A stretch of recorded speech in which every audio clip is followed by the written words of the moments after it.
Yo, yo, yo, what is up, everybody? Welcome to the Killjoy Jake YouTube. If you're just stopping by, make sure to like this video and subscribe. We would greatly appreciate that. A bit around these parts, I am figuring some fun stuff out. We've had some technical difficulties this afternoon, some not so great stuff, but that's okay. I cannot see my second monitor. So what you're seeing on the screen right now, how I got this little thing set up, I cannot see what the hell is going on. So I am setting up something really weird with my phone right now until I'm able to afford a second monitor, which unfortunately I cannot right now. So I've been messaging people all over asking if I can steal some of their computer equipment. And thankfully, I think I have something figured out. But just give me one moment to get everything set up here, and then we will kick off a Scream Deaths tier list, baby. It's going to be fun. I'm really excited to get into this. It is going to be a good time. Okay, here we go. We've had a few little weird mishaps with tech lately, but that's okay. That's all right, fellas. But I do appreciate you guys for stopping in, saying, hey, supporting the page does mean quite a bit. So definitely come on in, sit on down. We're going to be ranking all of the Scream deaths, ladies and gentlemen. We have a ton of them, so I can't really see what I'm doing. I can just see what you can see on the live stream, so I think we're just scrolling down. We're looking good. Look at all them deaths, baby. Lots of deaths, lots of them to rank from all 6 of these crazy-ass movies. Big thing with this. You guys obviously will be able to voice your opinion on where these deaths should go. If that's character deaths, ghost face deaths, accidental deaths, however we want to do that. You're going to be able to hit to participate by clicking on the link at the very top of the chat there, and then saying, hey, this kill sucks or this kill rocks. There's a couple of tiers that we have, obviously. We got S tier, which is like best of the best. We're saving that for like the kills that mean the most throughout all 6 of these bad boys. A is like pretty good, solid, not bad. Okay, rock and roll. B, middle of the road, like kind of, it's okay. It's not bad. It's whatever. C is a kind of could have been better tiers, how I always look at it on these streams. Like these are kills that you maybe had a little small amount of potential. Could have been something better, but just were not. And then D tiers, like these are your one-off little stab to the stomachs kind of things, or off-screen kills. Like these suck. Who cares? Who cares about these kills? These are no fun. But let's get into it, ladies and gentlemen. I'm real excited. Who do we got hanging out with us in the chat? We have Phoenix 2520. I have to check out the trailer for Halloween 2025. Is there a new Halloween film coming out this year? What? Official Mig on Tivs also with us saying, yo, what's up, Jake? Finally watched Toxic Avenger. It's a good movie. Hell yeah, dog. Yes, it is. It's a very good one. I'm glad you saw it. I'm glad you enjoyed it. I was going to say dug and enjoyed at the same time. That is a weird mix of words. King Matthew III is saying, what's up, Jake? How are you today? I am fantastic. The most brutal deaths are Dewey, Randy, and Tatum. Okay, those are some hot takes right there, because Randy kind of just gets killed off screen and gets cherry sauce sprayed in his face. It's a sad kill, though. Sad kill of a main character. Brutal? I don't know. Dewey's, though, yikes. He gets it bad. RJ Skarenki is also with us saying, I can't wait for this tier list. Ghostface is my jam. I'm glad you're hanging out with us. Thank you for being here. RJ, Richard J. Skarenki. Full legal name out there, pretty much. Is the J stands for Jeremy? John? Jonathan? Richard Jeremy Skarenki. Sounds like a lawyer. I don't know why. I just always want to say, like, the plaintiff, Richard J. Skarenki. Paula Fitzhenry's with us, too. Thanks for being a member, saying hi, hello. Welcome in, Paula. Samantha Robinson also here, also a member. Love to see it. Hi, Jake. You should do a Nightmare on Elm Street kill ranking. I would love to, because there's some crazy kills in that franchise. That's a conversation right there. Oh, my God. What else is going on? We got Picky Piggy saying hi, hello. Teddy saying, Sir Jacob, Sir Teddy. How are you, Tedifer? Welcome in. Reaper Kid, what's up? Luke Freeman saying, good evening. Gory Tiger, what up? I'm loving all these different exchanges. Mr. Go Animator saying, hello, guys. Just a simple hello, and a Austin Allman, hi, Jake. Hello, hi, hello. Demetrius's Gaming Plaza and Show.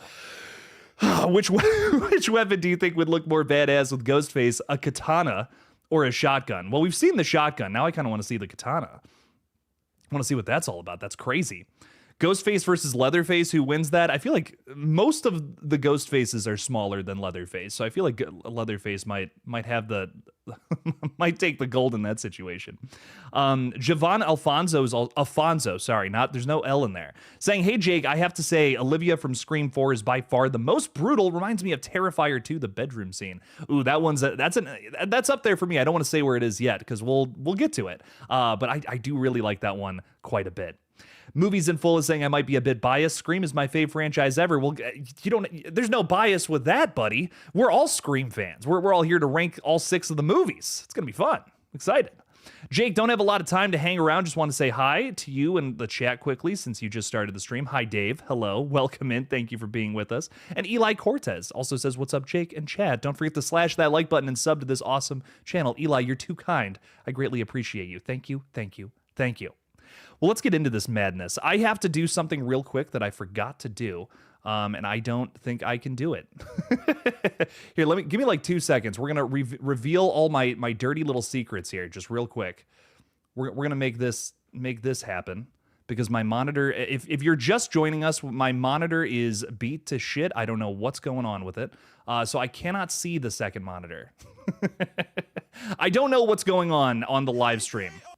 Like, anything could be happening right now. We might be totally screwed. So sorry about the technical difficulties. We are getting into it very soon, my friends. But if you want to join in on the voting, which is going to be a ton of fun, like I said just a minute ago, please go click that link, stop on in, and you can vote. You can hang out with us and vote on which kills you think are the best or maybe the worst. Maybe there's some you're like, that one's overrated, that one's underrated. You get to decide on today's stream, which is like I think the best part, if I'm being honest. That's the most exciting part of all of this. So anyways, we have a super chat goal, of course, as well. If we get another 10 super chats, we will do another banging tier list stream like this next Friday. And I would like to do another one of these, let me tell you. So I kind of hope we get that. And I'm setting this up right now because your boy's busy. I just did a little short on Alien Romulus 2. Got a pretty sad update that I had a little bit of a meltdown on.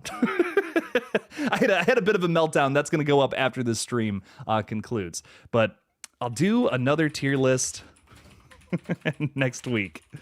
There we go. So apologies if I'm running a little bit behind. Your patience is greatly appreciated, however, ladies and gents. So let's get into this. Let's rock and roll with all this jazz. Okay. So how many people do we got in here? We got 9 folks. I was hoping for at least 10 to start. I mean, we got like 30 people in the chat. Come on now. Come on now. Get on in here, folks. We're voting on probably a controversial one here. Maybe not so controversial. I feel like this isn't that controversial. Amber's death is pretty awesome. Amber Freeman, we got 10 folks. Let's go, baby.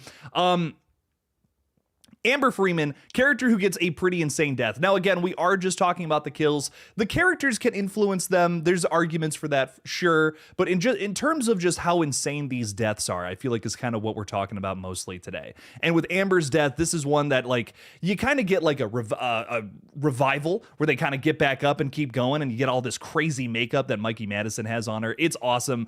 She kind of looks like Freddy Krueger a little bit at the end here, which it might be a stretch to say that it's a reference to Nightmare on Elm Street, but I love it. A fire-related death in Scream. I mean, there's really not too many of those. So Amber gets a lot of points for that, in my opinion. This is an S-tier death for me personally.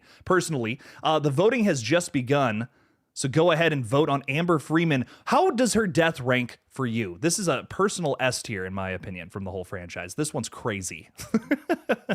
Burnt to death by hand sanitizer, if I'm not mistaken, right? She gets hand sanitizer sprayed all over her, lights on fire, and then it's still going. I mean, you got to admire that. That's impressive Ghostface work right there.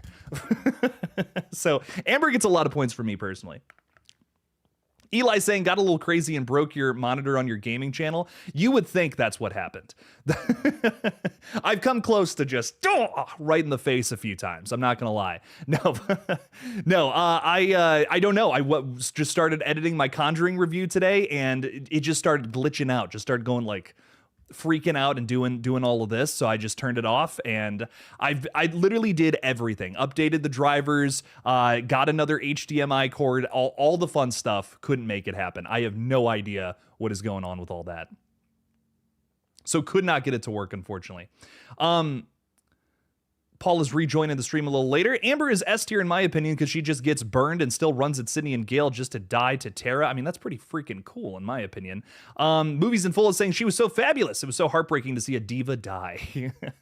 Damn, Amber's going down to A tier. 5 more seconds to potentially save this one, get it up to S tier. 2 and a 1. Brutal. Man, that's upsetting. That is actually kind of upsetting that Amber goes to A tier. I feel like she did. That's one that definitely deserves an S in my humble opinion. Mr. Go Animator saying Jim Hopper from Stranger Things versus Ghostface Billy Loomis. That's an odd mixture. I feel like he's kind of Dewey in Stranger Things, so I feel like yes, maybe, I don't know. I'm not 100% sure. He's got some Dewey energy about him though, Jim Hopper. Amber is S tier. Sadly, I haven't watched the Scream movies. Picky Piggy, what? Oh, they're so much fun. Definitely watch them. I highly recommend. I think horror fans would love this franchise. Very referential of all the other movies and all that fun stuff. Who else do we got hanging out with us? Paul is still here for the moment. Where's our Scream Queen, Erica? I don't know. We need a little Erica action in the chat. I'm curious what she's up to. Hope she'll be hanging out with us sometime soon. Getting into this next one here, we got Wes Hicks, another Scream 5 one. We're starting off with a lot of Scream 5. I imagine we're going to be going through, is this alphabetical? I'm not sure. Maybe it went all the way to the bottom. I think we're going backwards through the franchise. So we're starting off with the W's, but also I don't know, Amber, then Wes. I'm not, maybe this tier list is just really favoring Scream 5. But Wes Hicks, baby, this is another S tier death in my opinion. The slow stab through the neck is insane. If you don't remember, we get that very slow, like he's fighting off Ghostface. I think Amber is actually the one to kill him too, which is interesting. Slowly digs that knife into his neck and we see that neck skin and everything. It is upsetting. It's literally on the thumbnail of this stream. That is how much I like this kill. An easy S tier. I think one of the very best of the entire franchise. Like, this is a top 3 of the franchise for me personally. This is way up there. Brutal, very hard to watch. One of the first times a Scream movies really made me like flinch, you know, it's just like, oh, I can't even watch that. That's so upsetting. So that's Scream 5 gets some major points from the kill department for me personally. Big time love with this kill. This was like one of the kills that really impressed me too. I felt like this was something that none of the other movies had really attempted before. There was a lot of just stabs. You know, there's a lot of people just getting stabbed or walking into frame with, you know, blood gushing out of their hand and neck. It's just like, that's no fun. You know, this was a real knife kill. This is a real impressive one. I loved it. Who else is with us? Kyle Brandon saying, yo, what's up, Kyle? How are you? Welcome in. Matsy is saying, hey, y'all, I rewatched Scream 2 today, and this may be a hot take, but I really don't like the sequel. I think I love most of Scream 2 until the ending. I feel that it gets a little glazed by the by franchise fans sometimes. That's what I'll say about Scream 2. It's good, but the ending really, the third act is a little messy in my opinion. Wes is obviously S tier because he got stabbed through the throat. He's a tribute character to Wes Craven, so S tier. We gotta love that too. This gives us an excuse to celebrate Mr. Craven for Wes, right? I love that. I absolutely love that scene. It's fun, it's meta, it's Scream. Some of the best gore, says Movies in Full. Thanks for being a member, by the way, Movies in Full. Appreciate you. This one is getting an S tier where where I feel that it definitely deserves. Love to see that. Wes got a brutal death, S tier. Lots of folks saying S tier. Very good stuff there. Moving on to Mr. Wayne Bailey, another Ghostface here. Dude gets stabbed the shit out of, and I feel like he gets a very appropriate death for the kind of character he is. He's outrageous. He's ridiculous. He's major camp, and I feel like he gets a very majorly campy death in turn. This isn't quite an S tier for me personally. I do love it, but it kind of feels like Richie 2.0. So this is an A for me personally. Really like this one, though. Dude's getting the shit stabbed out of him. Melissa Barrera just given another terrific performance as this pseudo killer in the franchise, like almost sort of, but not really. she's kind of a ghost face, kind of, but not really. Actor is Dylan Minnette. I've seen him in Snow Buddies and Goosebumps. He is also in the horror film Don't Breathe. Very good movie if you have not seen that. Stream without Erica is Final Destination franchise without Tony Todd. Oh no. King Matthew is saying Wayne Bailey is another S tier because he got stabbed through the eye. Oh yeah, I almost forgot about that. He does get, that's how they ultimately wrap this thing up, is the eye stab. That is pretty awesome.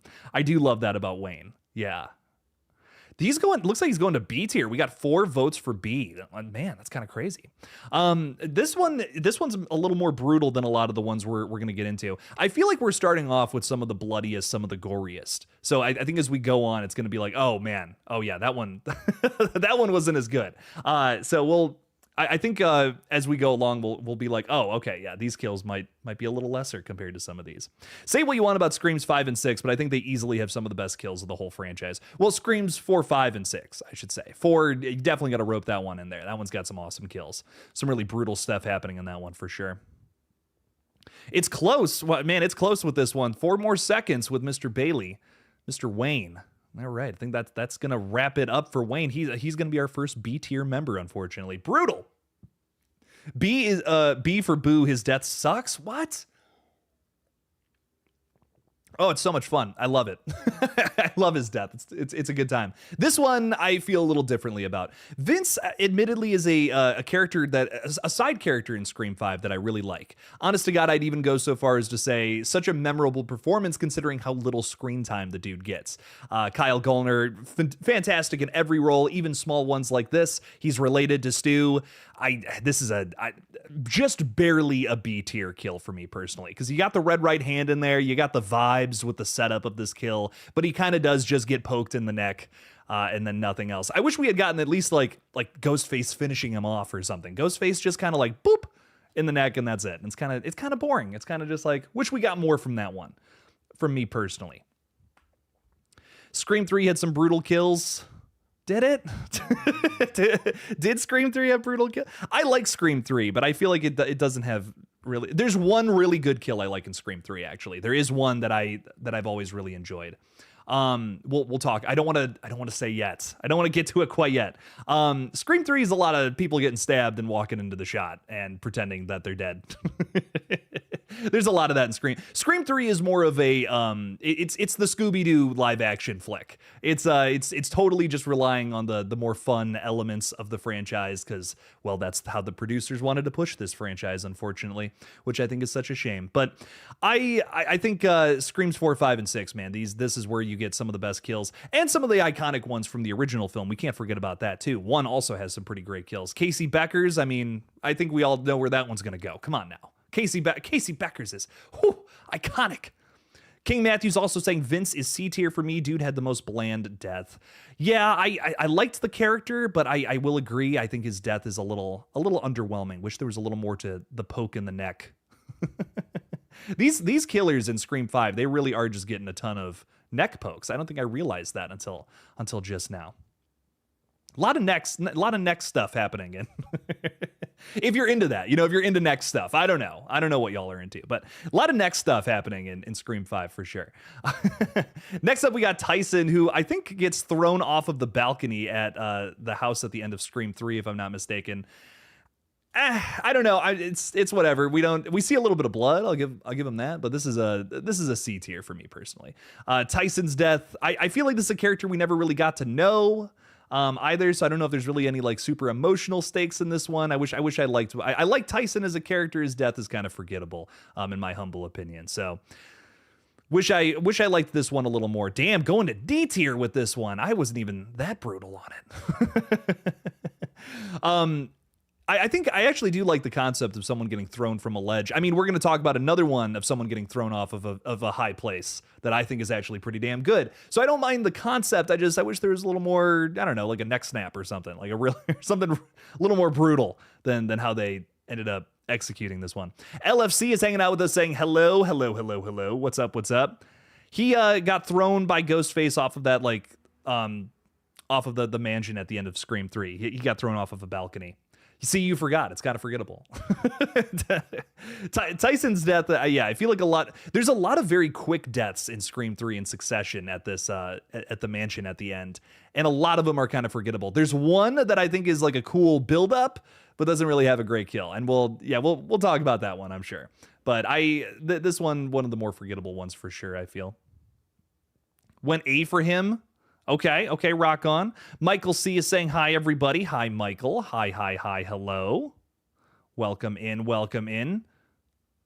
Good stuff. 3 more seconds for Mr. Tyson. It's close, though. Okay. Well, unfortunately, Fella got a C. This is Trevor, right? Trevor gets shot, I believe, right? I'm doing this from memory. I haven't seen the Scream movies in a little while. It's been a minute since I had time to rewatch them. Trevor gets shot by Jill, I believe, if I'm not mistaken. Jill and Charlie. So this is kind of another like, it's whatever. It is in Scream 4 though, which I think has some better kills. But I think this is kind of this could have been better. It's a gun kill, you know. It's kind of nothing too special with this one. Ranks a little lower for me. It definitely pales in comparison to some of the other Scream 4 kills too. I mean, come on now. Official Mig on Tiv is saying, Jake, I told a friend of mine to watch your videos after she watched most of them. I have 2,000 videos on this page. If she watched most of them, that's fucking awesome. No, I'm just being a smartass. Sorry. Watch most of them. She said she enjoyed your videos. Thank you so well. I greatly appreciate that a ton. That means a lot. Put a lot of effort into these goofy ass little videos. So I'm glad you and your friends enjoy them. I recently had someone reach out to me, and I don't know. Nothing's been made official yet, but someone from my close to my hometown is interested in it, really likes the videos and reached out to me recently about it, and I thought that was very cool. There might be a big announcement regarding that sometime soon, which is going to be fun. So we'll talk more about that later. I don't want to say anything quite yet, but I had a very fun day yesterday, meeting up with some fans. So Trevor got shot by Jill because he cheated on her. Trevor sucks. That's why he goes in C tier. He sucks. He could have been better. He could have been a better dude, but he was not. Abraham Lincoln looking ass too. What's up with that? No, I kid, of course. Looks like he's also going to C, which is kind of brutal. Damn. Going down. Gun kills don't get a lot of love in the slasher world, though. Let's be completely honest. Oh my god, I had my notes on this one and I totally forgot. This is the guy from Scream 3 whose name is totally Tom Prince. Tom Prince, that's what it is. He blows up. He blows up in the really stupid house fire. This is a D tier, dog. This one sucks. This is probably my least favorite kill in all of Scream. I'm gonna be honest. This is so frustrating. Like, what do you mean? You wouldn't smell that gas before you read it on a piece of paper? Trash. I don't know. I'm sorry. Not really crazy about this one. Not for me. It feels like something you'd see in a Michael Bay movie, not a Wes Craven Scream flick. So this one's always perplexed me. I don't know. I've never been a big fan of it. Surprised Wayne is only B tier. I was kind of shocked by that one too. Wayne gets a pretty intense death. It's pretty wild. I'm shocked that this one's going to A tier. This is the explosion. The house explosion, A tier. Okay, shit. Damn, smelling the gas. We just smelling the gas. I love it. I want to hear the arguments though. I want to hear the arguments for why this is an A tier. I want to hear it in the chat. B tier for Tom only because he plays Dewey and Stab, but his death was lackluster. That was enough to put him up to B. Okay, fair enough. He's kind of Dewey. He's kind of little Dewey. It's really bad, but it's so funny. It is funny. But it's a little frustrating to me. I think if it wasn't part of this franchise, I would enjoy Scream 3 a little more. Like if this was a scary movie, I would have so much fun with Scream 3. But it's a little too goofy to be a sequel to Scream 96, in my opinion. Uncle Bo liked it. Hell yeah.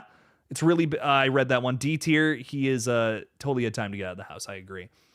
Oh, this one's, I didn't even have time to pause before y'all could vote. Y'all were excited about this one.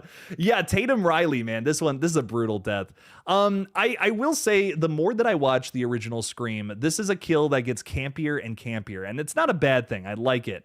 But I feel like this was kind of this was a pretty lovable character. Like I feel like Tatum was a pretty okay, she was cool. She's a cool character, and I almost kind of wish we got a darker death for her. The goofy sound that gets made when her head gets crushed in the in the garage door kind of softens this one a little bit for me. So maybe a controversial take here. This is an A tier for me personally. I think when I was younger, I thought this was a scarier death, but now it's a little sillier for me as an adult. Doesn't hit as hard these days, but it is the death of a character that I do like quite a bit. Tatum is a very shining elements of that original Scream. I feel the delivery mechanism for a lot of the meta jokes, and I feel like a lot of people forget that. A lot of people are like, oh, it's always Randy. It's always Randy who's doing that in the flick. But don't forget about Tatum has some of the best lines, some of the most hilarious lines in that original flick. Come on now, some good stuff for sure. So I love Tatum. Her death is a little goofy to me, though. Maze is saying Scream 4, I think, has the best ones. Scream 4 definitely has some great kills. That's probably my favorite sequel. S tier. This kill is silly but sad at the same time. It is. I agree. Tatum is B tier. I feel like her death could have been better, but she is ultimately B tier. Could have been better. Jake, check out the Halloween 2020. Are you messing with me, Phoenix? Halloween 2025. Is there, like, I feel like I would have, like, I'm not trying to be a jerk or nothing, but I feel like I would have heard if there was a new Halloween film coming out this year. Maybe I'm missing something. The build up to it is what I like. The build up is also very fun, very, very Tatum-y, very silly. Do like that quite a bit. Cut Casper. That's a wrap. I mean, come on now. Phoenix, you're dead serious. Dog. Phoenix. Hang on. Pause the stream. Everyone stop. Is there a new Michael Myers movie coming out this year that I don't know about? Am I that bad at my job that there's a new that they just announced a secret Michael Myers movie? Britain's answer to Terrify. What? What do I not know about here? Hit me. Okay, what's going on? Everyone stop the presses. Before we get to Stu here. Before we get to Stu's death. What's happening here, buddy? Dead serious Halloween 2025. What do you mean? Not Michael Myers. It's a film called Halloween that's Britain's answer to Terrifier. They got to change that title, dog. That's like it's like, I'm going to make a new movie about a cat that's swimming around in the water and I'm going to call it Jaws. You know what I mean? That's a problem if they called it Halloween. I already don't know if I like. I'm kidding. No, I'm fucking with you. I will check it out. I will look up Halloween 2025. I'll see what's going on with this for sure. But words are hard. I am curious if Michael Myers has a new flick on the horizon though too, because I want to know what's up with that. I want to know what's happening there. Stu's death, ladies and gentlemen. Oh, we all know Stu is dead. I think we can all agree on that. That is, if there's anything the Scream fan base can agree on, it's that Stu is dead, right? Stu's death. How do we feel about this one? TV to the face. I think it's fun. I think it's badass, and I think it's silly, that last little noise he makes when he dies. A tier. Very solid. Very high up there for me personally. Love me some Stu. TV to the face, electrocution. Is it realistic? I don't care. I think it's fun. Whatever it is, I think it's a good time. Official Mig on Tiv is saying I got the DVD to Scream 5. Very nice, very nice.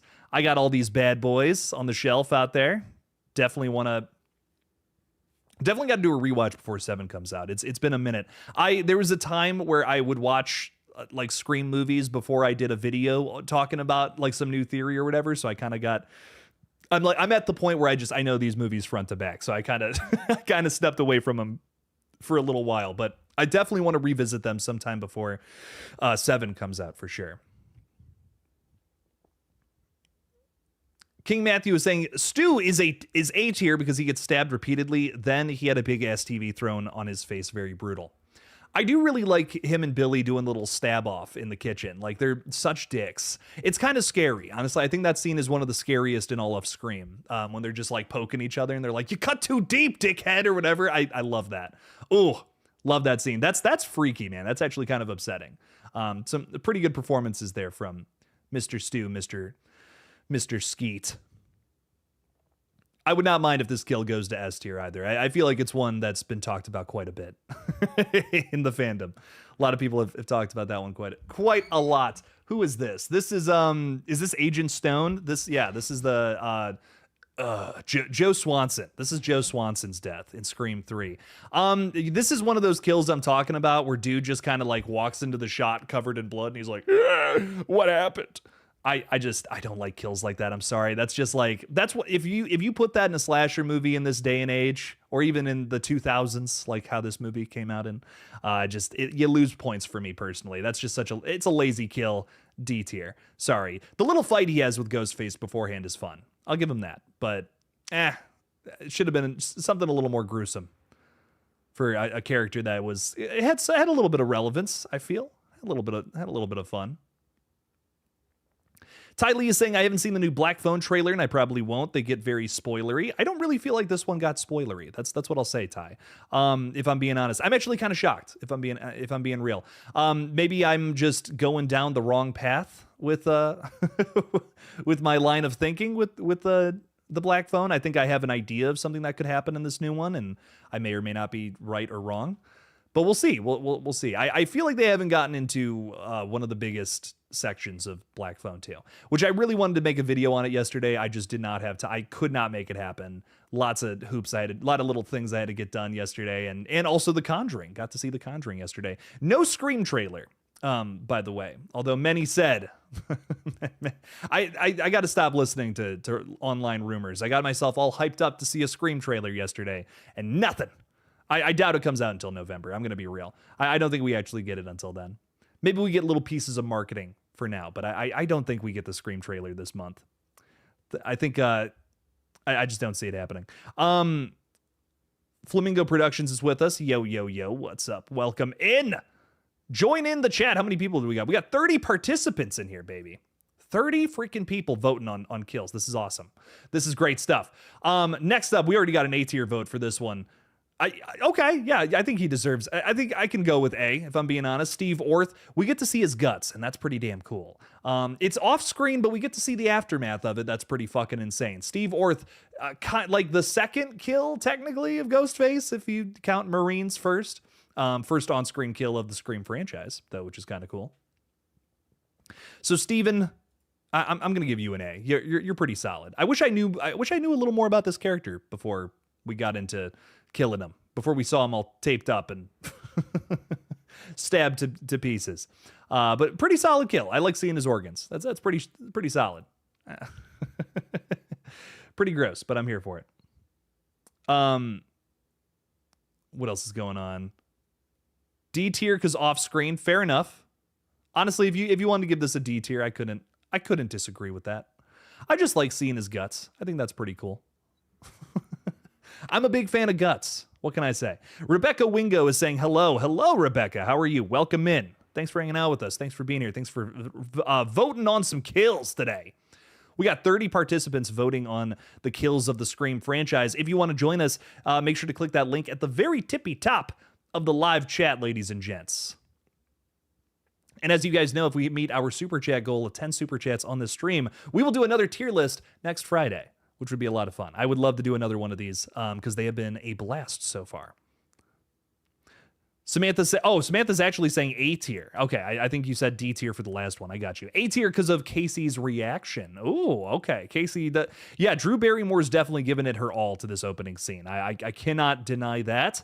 Very excited to talk about Casey Becker's death. That's going to go way up there for me personally. Anyone else ever notice when he's tied up, his lip is over the tape? I don't think I've ever noticed that until you brought that up. I'm going to be so honest. That's so funny. The worst kill and most shocking and emotional one is Dewey. Well, we'll definitely get to Dewey's death at some point. I'm excited to get into that, Kyle. That's going to be a fun one.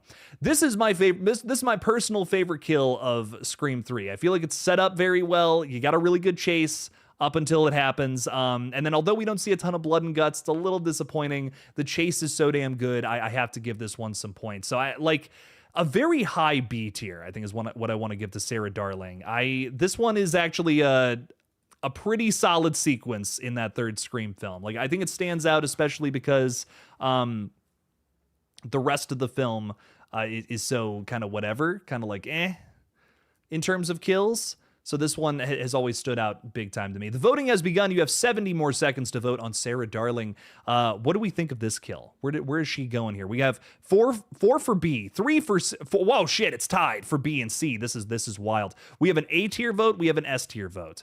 Going down to C now with 5 votes for could have been better. Ooh, baby. This is getting wild. It's getting exciting. I love when we have one that's a little more mixed like this. We have like votes almost all over the place. That's always those are the most exciting ones. I always love these. A new tier. There should be a new tier for a new tier list for best found footage movies. I would love to do that one. I'm curious if other people would be down for a found footage movie ranking, because there's a lot of good ones there for sure. We will absolutely be talking about the VHS segments in a new tier list live stream coming up in a few weeks here on October 3rd. We're going to be doing that one. So definitely stop by for that. That's going to be a very, very, very fun time.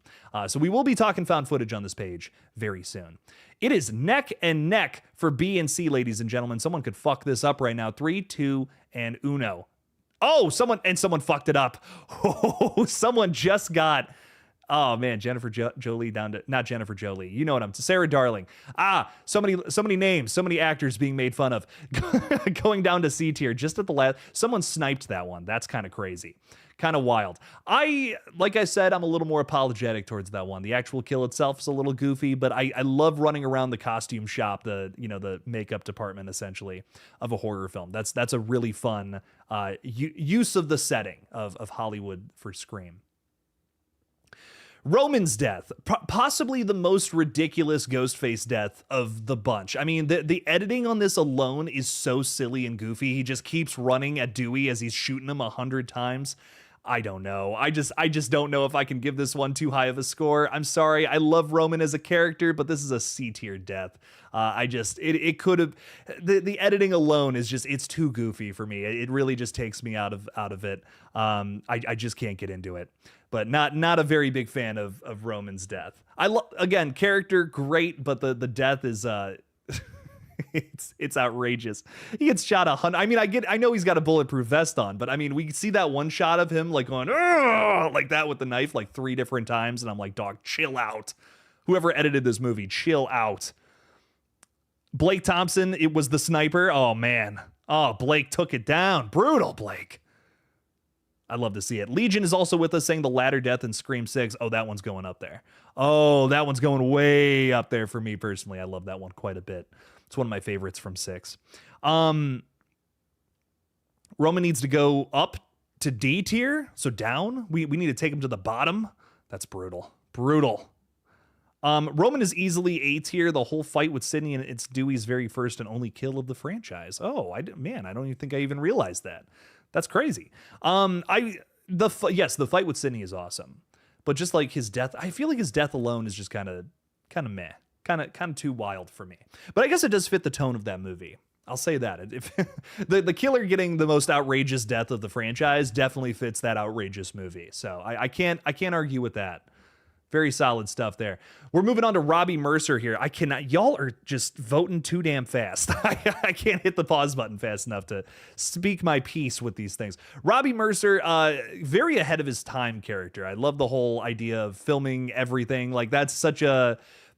The modern age is so like that. You know what I mean? We're kind of stuck in this of people just filming literally everything they do and putting it online, and maybe that's their job. You know, some weirdos do that. I guess. But Robbie, again, just a part, the vehicle that pushes ahead the message of Scream 4, but that's not really what his death is all about. His death, a little more boring than how ahead of his time his character is. He kind of just gets killed after claiming that he's gay. So I don't know, whatever with this kill. Kind of weird. C tier. Could have been better. Could have gotten a better kill for him.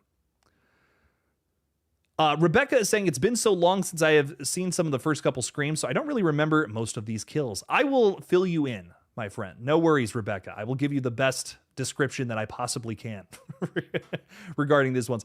I believe, if I'm not mistaken, Robbie just gets like stabbed off screen. If he says the whole thing, he's like, wait, you can't kill me. I'm gay. Like, stop. And I think that's supposed to be like a little bit of commentary. I don't know. And then he just kind of gets stabby stabbed. So it's kind of whatever. It's a whatever kill for a pretty, like an interesting character, though, I will say. Again, I like the whole idea that he's this vehicle for some very ahead of its time commentary. Robbie Mercer is B tier. He got brutally stabbed, then he goes to wait. Oh, then he goes to that thing. Plus, it was creepy that the way he's bleeding out while walking to Sydney. Yeah, okay, you know, I'll give you that. Maybe I'd go up to B tier, sure, but I'm still just, I need, like, Ghostface to me has gotten so many stab kills. I need more than stabby stabs, you know? I think whenever we see Ghostface get a kill outside of that, I'm more invested. I'm like, okay, this one deserves some points for me. I am definitely thinking ahead with some of these with some of what's to come, because there's like environmental kills that Ghostface scores that I'm just like, I love these are some of my favorites. These have got to go up there, but we'll see. Damn, y'all are too fast. S tier, going S tier for Jack Quaid's death. I mean, I can't disagree with that though. This one goes way up there for me too. That first time I saw Melissa Barrera stab the shit out of this guy, it was pretty awesome. Gotta love that. Got 10 out of 10. Just solidified her as a killer final girl in my opinion, and just put an end to this very insufferable villain's reign of terror. So yeah, okay. This wouldn't be like, for the record, this wouldn't be like a top 3 kill or anything like that from the franchise, but it's up there. It maybe just barely scratches the top 10 of the whole series, I'd say. So it's up there. It's a knife kill, but it's one that's unexpectedly brutal, which I think is awesome. Super Tender, thank you for kicking off our Super Chat goal, man. I really appreciate that with $2 there. Saying, sup, I have 18 more minutes of work. Thank God it's Friday. Oh, baby. Well, 18 more minutes, and you're going to be just hanging out on the weekend listening to Jake yell at you about some crazy scream kills. There we go, baby. Maybe I can yell at you this whole time while... for the last 18 minutes of your job. But Super Tender, I really appreciate the support, my friend. Thank you. And I hope that those last 18 minutes aren't too bad. Hopefully nothing, let's all knock on wood together for Super Tender, and make sure nothing bad happens at the job. And it's over. You get it over with and you're golden, baby. Bring it on home, John B., as they would say in Outer Banks. But Super Tender, thank you for the 2. Greatly appreciate that a ton. Thank you for being here. Neems is saying, Jake, you fucking legend. I'm honored. Thank you. My son Shiv loves your videos. Well, hello, Shiv. How are you? Thank you. I'm so glad you love my videos. I love you too. Thank you for hanging out with us. Thanks for being on the stream, talking a little bit about some crazy kills in the Scream universe. I'm getting all analytical and bullshit. It's fun. I love these tier list streams, man. They're so much fun. I love talking about the new stuff. You know, I love talking about like what's coming up next in horror. Don't get me wrong, but like, man, my bread and butter is going back and looking at some of this old crazy stuff. I do love that. Hang on. Oh, dang it. I didn't hit pause. Okay, that's fine. That's totally fine. Y'all got to vote in before I could stop it. It's whatever. Faith Dorn, I don't think I said hi to you either. Hi, Faith. How are you? Welcome in. Thanks for being here. Anyways, this is Rebecca from Scream 4. This is another one of a character getting thrown off of a very tall building. In this case, a parking garage. If you've seen the movie Cursed, I feel like this is kind of a riff off of the parking garage scene from that movie. That's a conspiracy theory, though. Maybe not too crazy of a conspiracy theory, but I feel like we're kind of riffing on that a little bit here with this kill. Another character getting thrown from a high place is kind of how I feel about this one.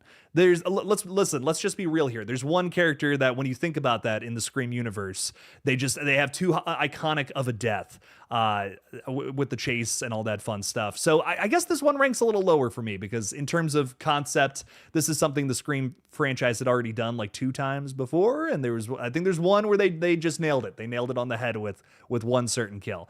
So this one, it's like it's a B tier for me personally. It's solid. It's not bad.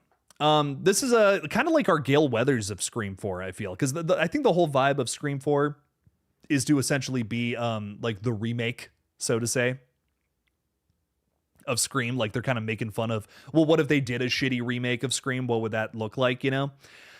So we have a ton of new characters that are kind of reflections, modern reflections of our previous cast and crew from the original flick, which is interesting. And I've always felt like this character was kind of the Gale, essentially, where Jill is kind of the Sydney, you know what I mean? We have a ton of, you can look at so many of these characters and be like, oh, that's this person of this movie or whatever.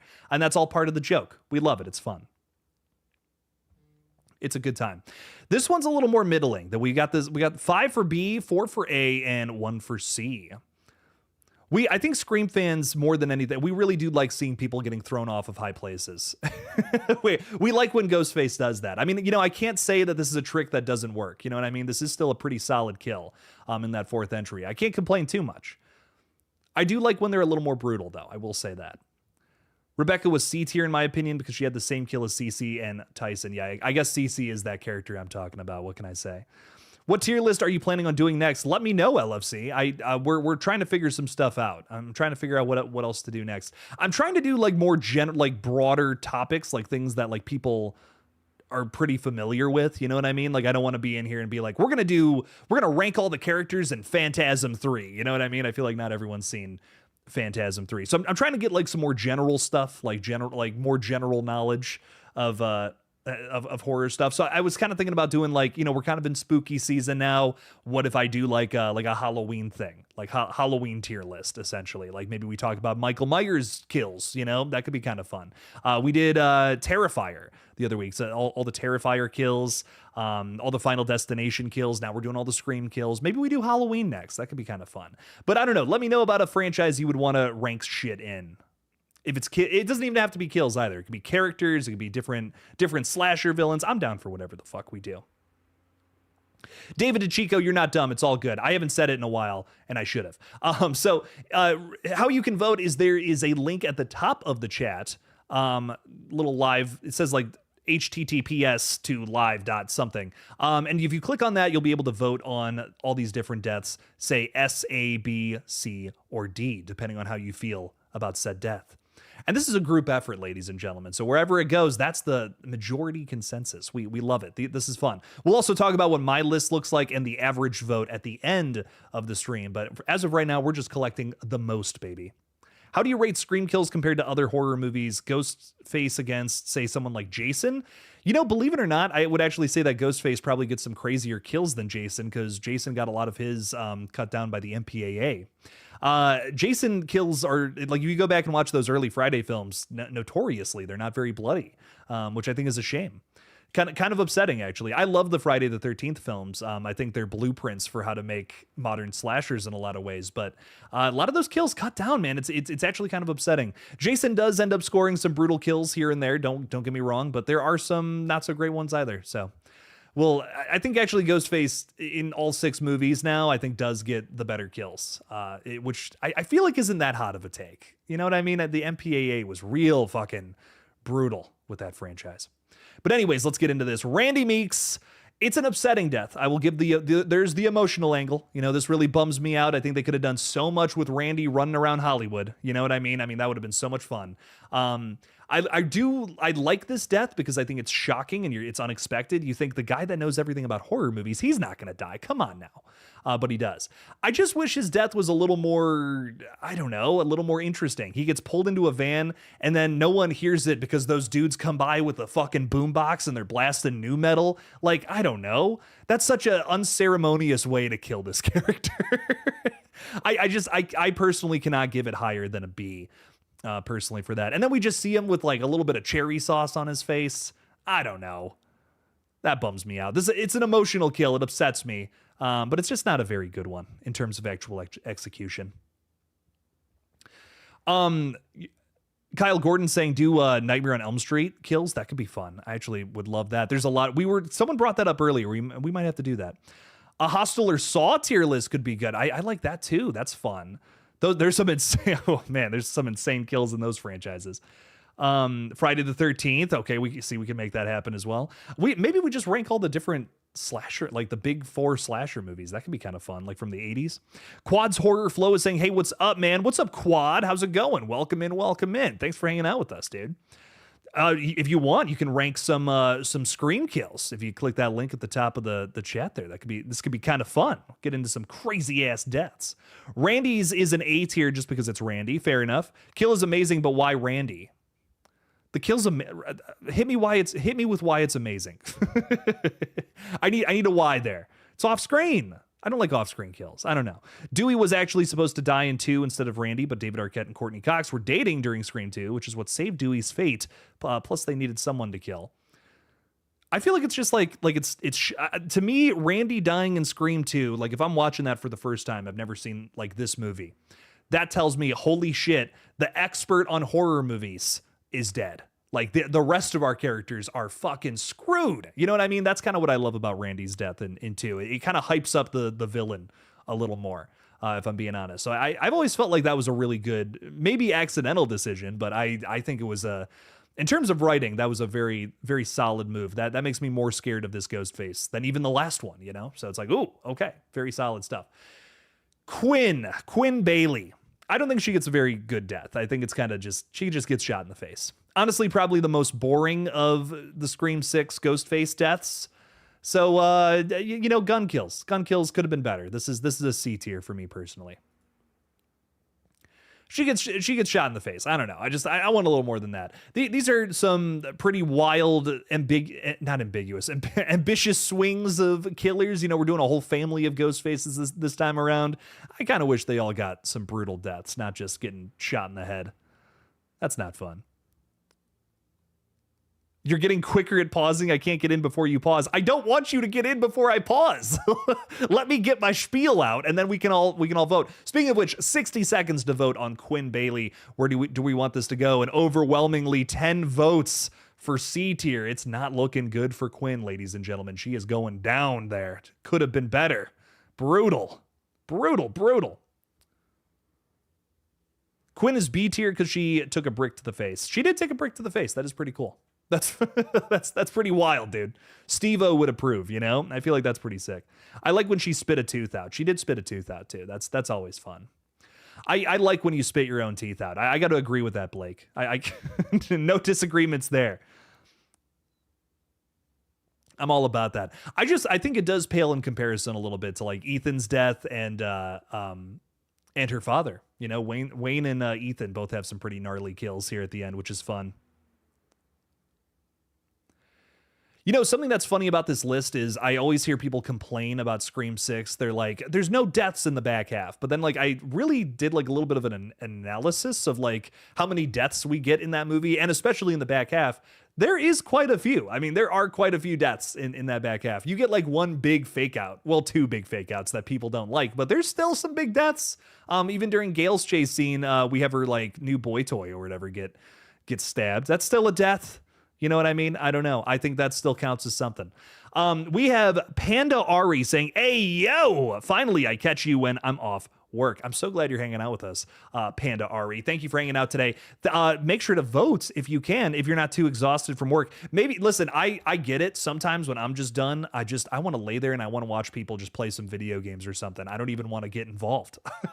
If that's the case, no judgment whatsoever. But if you want to vote, that's the fun part of these streams is you can influence the chat if you would like. We currently have 39 participants too, which is pretty damn cool. Almost everyone from the stream pretty much. That's insane. Marley Kai's also joining us saying, "Hey Jake, just wanted to say hi. Unfortunately can't stay for the stream because today is really busy." It's all good, Marley Kai. Thanks for stopping by. Thanks for being here, dude. I appreciate you saying hey. Means a lot. Principal Himbry. This is a death that, again, I feel like is just kind of a stab. But it is kind of a fun one. You get a little bit of a jump scare. And you also have that great Wes Craven cameo where he's playing Fred. Not Fred Krueger, just Fred the janitor. That suspiciously looks a lot like Freddy Krueger, but you got to love that. So Principal Himbry, it's a B tier. It's a B tier for this one. It's solid. It's also, I also love Henry Winkler. You got to love this actor. I mean, come on now. It's the Fonz, baby. The Fonz is the principal. I mean, that's so funny. You know, that's great. That's hilarious casting. Principal Himbry gets an S tier because of the Freddy Krueger reference. Fair enough. Tyson's death is very disrespected. The guy tries to be a hero, gets stabbed, chased, has the greatest line delivery, gets dropped on his neck, then thrown out of a window. Come on, it's got it all. It doesn't have any gore, though. Some of these kills get real gory, man. I want to see some gore. I also, you know, my argument earlier was I feel like we've seen people get thrown out of windows, off of balconies. And there's like one kill in particular, which is like, that one's, okay, come on now. That's like got to be the best one. So that was kind of my argument for why I ranked it so low personally. Tyson is a character I wish we just got more screen time with. I feel like I just didn't really know a lot of the Stab cast. Jennifer Jolie is the exception, obviously. But like a lot of the cast, you know, a lot of the actors in Stab, I feel like I didn't really get to know them. Wanted to know more from these folks. Maybe that would have had a little more of an emotional weight. Panda Ari is saying, "Rest in peace, Henry." Rather have him saw the football field when they placed him after. That is such a good point. They say that's what gets everybody out of the house at the end. Is they say like, "Oh my God, Principal Himbry's body is displayed on the football field or whatever." That's what gets everybody out. Brilliant plan from Stu and Billy. But I wish we could have seen it. I wish we could have seen what that would have looked like. It would have been brutal. That's honestly, I think that line is one of the many reasons that inspired me to do a Scream fan film from the killer's perspective, just to see what their chaotic plan like looked like, what those conversations looked like, to try to do something with that. That's always been something that's so interesting to me about that original Scream, is like, what was that planning period like for it was like, oh, let's get everybody out of the house by stringing up the principal at the football field. Like, that's so interesting to me. I don't know. I've always wanted to see a Scream film from the other side. Andy Estes is saying, love to watch your videos. Hard to believe you don't have friends and only horror movies, but you don't need friends. You need fans. Jill was right about something, damn it. No, I'm kidding. No.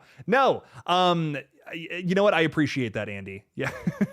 I guess I am always alone here on these streams, though. So maybe I don't have any friends. No, I just kid. Thanks for hanging out with us, Andy. Thanks for watching the videos. It really does mean a lot, dude. Thanks for being here. We have Phil Stevens from the opening of Scream 2. This is a banging kill, in my opinion. This is so upsetting to me. I don't think I would put my ear up. Like, I don't think I would do. It doesn't feel natural, I guess is what I'm trying to say. I don't think I would actually put my ear all the way up on the stall if I heard some weird noises coming from the other thing. But this kill is so brutal. I do kind of love it. It's manipulative. It's kind of evil. I kind of like it a lot. The other thing too is, would the knife go through, that all that plastic? I don't care. This kill, rule of cool, baby. This kill kind of rocks. It's an A tier for me personally. I agree with whoever sniped that first vote. I think it's Movies in Full who's trying to get there before I can hit the pause button. But yeah, this is an A for me, baby. A for effort. I love the creativity with this one. The setup's unique. You gotta love it. It's up. The opening scene of Scream 2 is phenomenal. Like, can I just say, like, this opening of Scream 2, one of my favorite moments in all of Scream. Like, it's one of my personal favorite openings to the entire series. Like, I just love it. I know like objectively Casey Becker's death is probably, like, let's be real, the best opening scene. You're never going to top that. You can vote now, by the way, Infinite Sky. I had it paused. So you can vote now. You have 41 seconds to vote. But I just, like, for me personally, I think the Scream 2 opening and Scream 6's opening, like, those are, like, my personal faves. Like, if I could pick any to be, like, my absolute faves, those are my favorite ones to watch. Love them. They're brutal, they're creative, they're interesting. I think they're good tone setters for the films that follow. So I just, everything about Scream 2 and Scream 6, man, some really fun movies there for sure. Scary Movie recreation was funny. Yes. You gotta love that. I'm glad we got 2 votes for S tier too. This one deserves to go a little higher up there. Some good stuff here. This is Paul. We never really meet Paul, but there is some fun facts I want to throw out there about this character. He is technically voiced by Tim Robinson from I Think You Should Leave, which is really interesting and a weird thing that a lot of people don't know about Scream 6. I guess the Radio Silence guys are big fans of that show because we get a ton of references throughout Scream 6 to the show, including someone wearing a Dan Flashes shirt, which if you know that reference, you're my favorite person ever. Dan Flashes is one of my favorite jokes from that whole show. It's fucking hilarious. But Tim Robinson actually voices this character. No, this is not his bloody dead body. But points that I will give to this is, although we never really meet this character, I will say this has got to be one of the bloodiest kills in all of Scream, despite not knowing or seeing what happens. So I usually would say C for this one because it's off screen, but I'll give it B because we get to see a lot of Viscara in this little bathtub right here. So it gets a little higher up there for me personally. I like the blood, the guts. It's fun. This was also, I feel like this was kind of a shock for me the first time I saw it in Scream 6. I was kind of like, wow, that was a bloodier, gorier kill than what we usually get in Scream. Like, damn, okay. Not bad, not bad. Again, a character we didn't really meet before, but I did think it was cool that it was something a little more brutal than what's to come. It's unexpected. It's shocking. The voting has begun, ladies and gentlemen. 50 seconds to vote on Paul, the bathtub guy. You might be like, who, what? When does that happen? Mindy runs into the bathroom for like 1 second and sees this guy and then runs out. That's, if you forgot about this in Scream 6, I'd forgive you. Rebecca is saying, I agree. I never understood that in horror movies. There's a strange sound coming from over there. Let me go investigate it. Hey, it's a good way to get characters into a vulnerable position, which is why I think so many writers love it. But it does feel a little unnatural sometimes when you're watching it on screen. Would be great if this was on screen. I agree. There's another off-screen kill that I'm going to give a lot of good points to from Scream 6 in a second, and many of you probably know what it is. Gina, thank you for throwing out another super chat. I appreciate that. Thanks for the buck. Means a ton. That's a 2 out of 10. We're getting up there. We're moving forward. Moving forward with all this. It's pretty good. Pretty solid stuff. Thank you, Gina. Means a lot. Samantha Robinson is saying, hey, Jake, tomorrow would have been my parents' 40th anniversary, but my dad passed away 4 years ago. Samantha, I'm so sorry about your loss there. That's terrible. But got to cherish the ones that you have in your life, and I hope you're able to do something nice with your mom at the very least. So much love to you, Samantha. I'm so sorry about all that. Movies in Full is saying, I wish we saw the whole thing, not back and forth. Maybe I messed up. No, I agree. I wish we saw the whole thing too. I know I'm totally with you there. I wish we would have seen Paul's death happen on screen, but I guess that would have kind of revealed that Quinn is a killer, right? I feel like maybe that's why it was off screen, because I think it was her that did it, if I'm being honest. If I had to do a who killed who for Scream 6, my guess would be it was her. That was a character that was related, only was introduced ever because of her. So I feel like that only makes sense. Next up, one of my favorite kills from the whole franchise, baby. It's Olivia Morris. This is a character that gets killed. Another unceremonious, kind of out of. Gotta love it. This one's brutal. I had the pleasure of going all the way out to Ann Arbor, Michigan to see where they shot this too. I've been to the location a couple times now, which is awesome. And it is just so cool. They get the coolest neighborhoods to shoot in for these movies. I swear to God, like it's a neighborhood that's right by the Michigan campus right there, which again, I just think makes it even cooler. But Michigan weirdly works for me as a setting in the Scream universe. I know it's supposed to be Woodsboro, but they've shot Woodsboro in so many different cities at this point. Wilmington, North Carolina, Ann Arbor, Michigan. I can't even remember the original, like the actual city in Northern California. But yeah, somewhere in actual California. Olivia is one of the worst deaths. Andy, what? You gotta back up some claims like that. Hit me with a why. I mean, for Olivia not cutting back and forth to Jill and Sydney, I wish we saw the whole thing. Sometimes less is more. Sometimes less is more, my friend. But we do get to see a lot of Viscara with this one. Lots of blood sprayed up all over the room. It's an upsetting mess. Someone said it reminded them of the Terrifier bedroom scene, and I can't even necessarily disagree with that. I think that it does have some elements of that. Getting killed in the most vulnerable place, you know what I mean? Like your bedroom is supposed to be like your safe haven where you can finally relax, and Ghostface coming in there and ripping you to shreds. That's upsetting. There's something inherently scarier about that maybe than any other place. I think that's why bathroom kills are so fucked up, because that's another place where you're supposed to feel safe. You can relax. You can do something very vulnerable, like take a poo. we don't go out. I mean, I don't know about you guys. I don't poo in the middle of the street. Maybe some of you do. And then, no judgment. Rock on. Y'all keep pooing in the street. But I like to have my privacy. I like to, that's my thing. No, I kid, of course. This is the officer from Officer Richards, maybe, if I'm not mistaken. He gets the pipe through his head. This one's pretty fucking cool because of the aftermath. I cared very little about this character, but pipe through the head, I'll take it. Because of the aftermath. You know what? I'm going to controversial take here. I'm going to go A. Fuck it. Andy's saying, no, I mean, as far as she gets fucked up, I loved it. Oh, like one of the worst, like she gets one of the most brutal deaths. I got you. Not worst as in bad, like worst as in really good. Heard that, Andy. I got you. Rock on. Olivia got a very brutal death. Yes. We love when this series gets, because like I think what's great about Scream is that it's very fun. You're having a good time with this movie, but when it's able to juxtapose itself a little bit and do something really dark, it kind of hits harder, and I kind of like that. I think when you have a movie that's very fun, it's to do some really dark, crazy shit like that.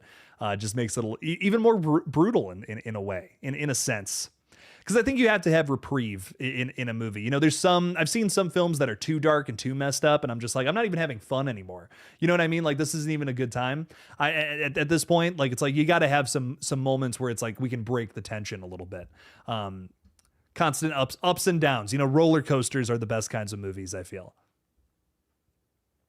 Scream does that really well in its best entries, I should say. I think like the original Scream 4, these two movies especially, like really just do that well.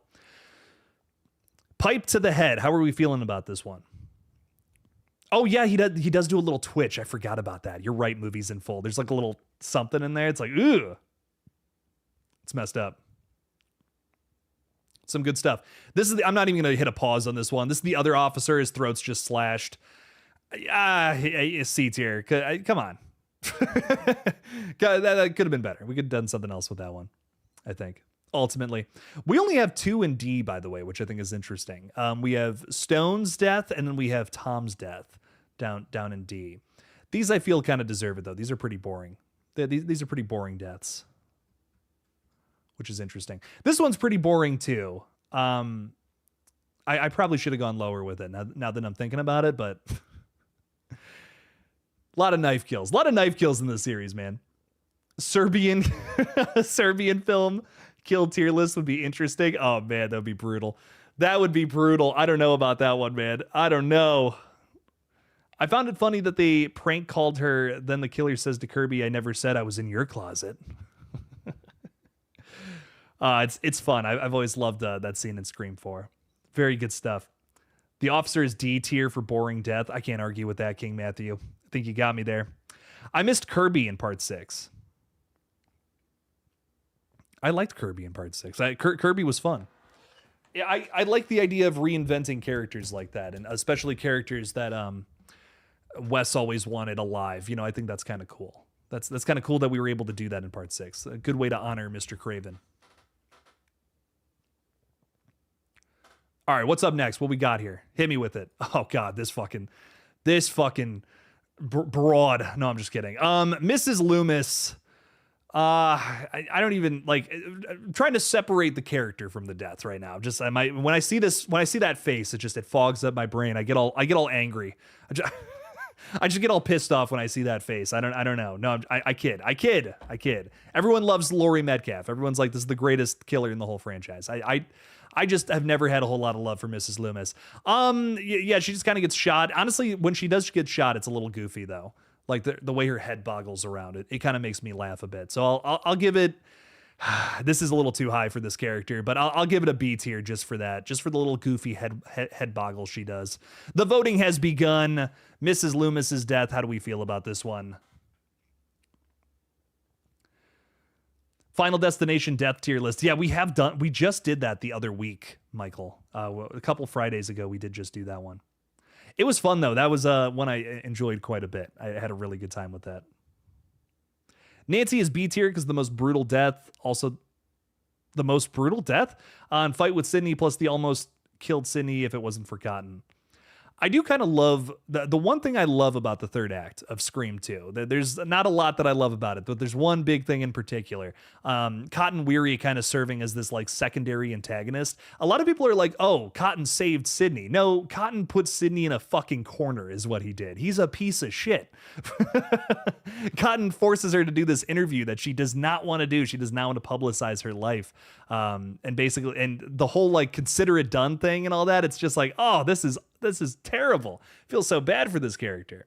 I've always felt that was very brutal. Makes me hate Cotton Weary a little more. But I honestly, Cotton Weary is maybe one of my favorite villains of that whole film. I wish that Mickey would have been a little more front and center than he was. Villain Killin' Dylan is also with us. What's up, dude? Welcome in. This is live. We are live on the internet right now, baby. Anything can happen. Who knows? Stephen Stone's death scene was iconic to me. I'm glad it was. I wish I had more love for it. It's just kind of walks into frame with blood in his hands. I don't know. I needed something a little crazier than that for me personally. But this is a group consensus. You know, it's not just my shitty opinion. It's also all of yours. So go ahead, click on that link at the very top if you want to voice your take. If you think that, oh God, Jake's all wrong about the kills. We got to do some crazy. We got to do some meandering here. We got to switch it up. Come on in and vote. Let us know. Mickey Altieri, he kind of just gets shot in the face. S tier, I don't know about that. I think S tier character, in terms of death though, I'm just gonna again just B tier. He just kind of gets shot. He gets shot a bunch. He does that goofy little thing at the end too, and then gets shot again. But it's a gunshot. I don't know. I can't give a gun kill an S tier. Come on now. This is a slasher. S tier for how funny it was, and also I love Mickey as a killer, top 5 killer for me. He's probably honestly, he's probably my favorite Scream killer. I think he has the best motive. It's the most interesting motive in the whole franchise, in my opinion. It's the most like Scream thing to do. And I just love it. Mickey, in my opinion, really was underused in Scream 2. He really should have been the one to fight Sidney. I agree. Mickey should have been our lead killer, man. Way more interesting of a character that I feel like that film didn't even realize how interesting of a character he was. I was like, man, could have used so much more of Mickey there. Yeah, if we were just ranking characters, this would be totally different. I just want it for the record. If we were ranking characters, Mickey would be all the way at the tippy top, baby. I mean, he is crazy underappreciated. Maybe one day we'll do like a character tier list. That would be like hours. We'd be here for a minute, dude. We'd be here for a minute on that one. That'd be wild. Annika's is Annika's is going up there. Annika's death is way up there for me personally. David is saying apparently Steven Stone was originally supposed to be played by WWE's Stone Cold Steve Austin. That makes a lot of sense. that makes a lot. Two votes for D tier already. This is the kill that started everything, ladies and gentlemen. Damn. Maureen Prescott killed off screen. Yes, but if it wasn't for this death, we wouldn't have anything else on this list. I don't know. I think that at least renders a B tier. Come on now. D tier for Marine, wild. I feel like Marine goes a little higher for me personally. It's off screen. We've never seen it. I get that, but I just, without that, he wouldn't have any of the Ghostface killings. You know what I mean? It would have become this big publicized thing. So I feel like I'm alone in this B tier. Okay, fair enough. It's off screen. Yeah, you're right. I can't disagree with that. I hate me some off screen kills, but like a dog. This is the one that started it all off. Kind of wild. Maureen was a bad mother, so D tier because she did Sidney and Roman real dirty. I feel like out of those 3 characters, she's not the villain, but what do I know? I don't know. I think Maureen's is it's interesting because it's a lot of mystery revolving around it. Again, I just don't feel like none of the Scream movies would have happened, I feel, without this death.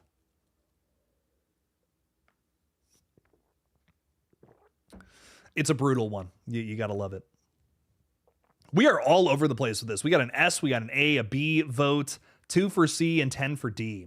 I mean, mostly, we're not really all over the place with it. We're mostly D tier voting. But it is interesting to me that Marine is one of the only faces on this whole tier list that has gotten a vote in every single category. That's fascinating to me. This one, Marine Evans, a different Marine. Yeah, I totally agree with S tier. It is just the stab, but I think what puts this one up to S tier for me personally is just the fact that she's in public. I mean, she's surrounded by people cheering as she's literally dying and crawls up on stage and just dies. It's campy, it's goofy, it's ridiculous, but I think there's a psychological terror with this death that you don't get with some of the other kills in the franchise. So this one goes up there. Marine Evans, baby. It's up there in terms of kills. Here's what we still have to go, by the way. We still have a lot of big names in the franchise yet to talk about, ladies and gentlemen. So if you're like, oh man, am I missing something? Did all the good ones already happen? Am I just coming into the live stream a little too late? Oh no. No, there's still some good ones to come. Trust me now. We're only halfway through this ish. It's crazy. Marine Evans' kill is B tier. Phil's was way better, plus the fact Ghostface uses Phil's jacket as a disguise. This one's just interesting to me. Like, I think it's interesting that, if you were to get, like, it's the concept. If you were to get stabbed at a movie premiere for a slasher film, would anybody, bat an eye, or would they just think you're doing a prank? Like, that's, like, I can't even imagine what was going through her mind when all of this was happening. That's interesting to think about, I think. So that's kind of why it gets some major points for me. Marnie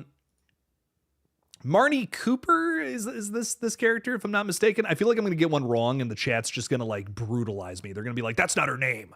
You're wrong. To start throwing stones through the screen. I'm just like, I honestly don't remember what happens to her. I'm going to be so real. She gets killed.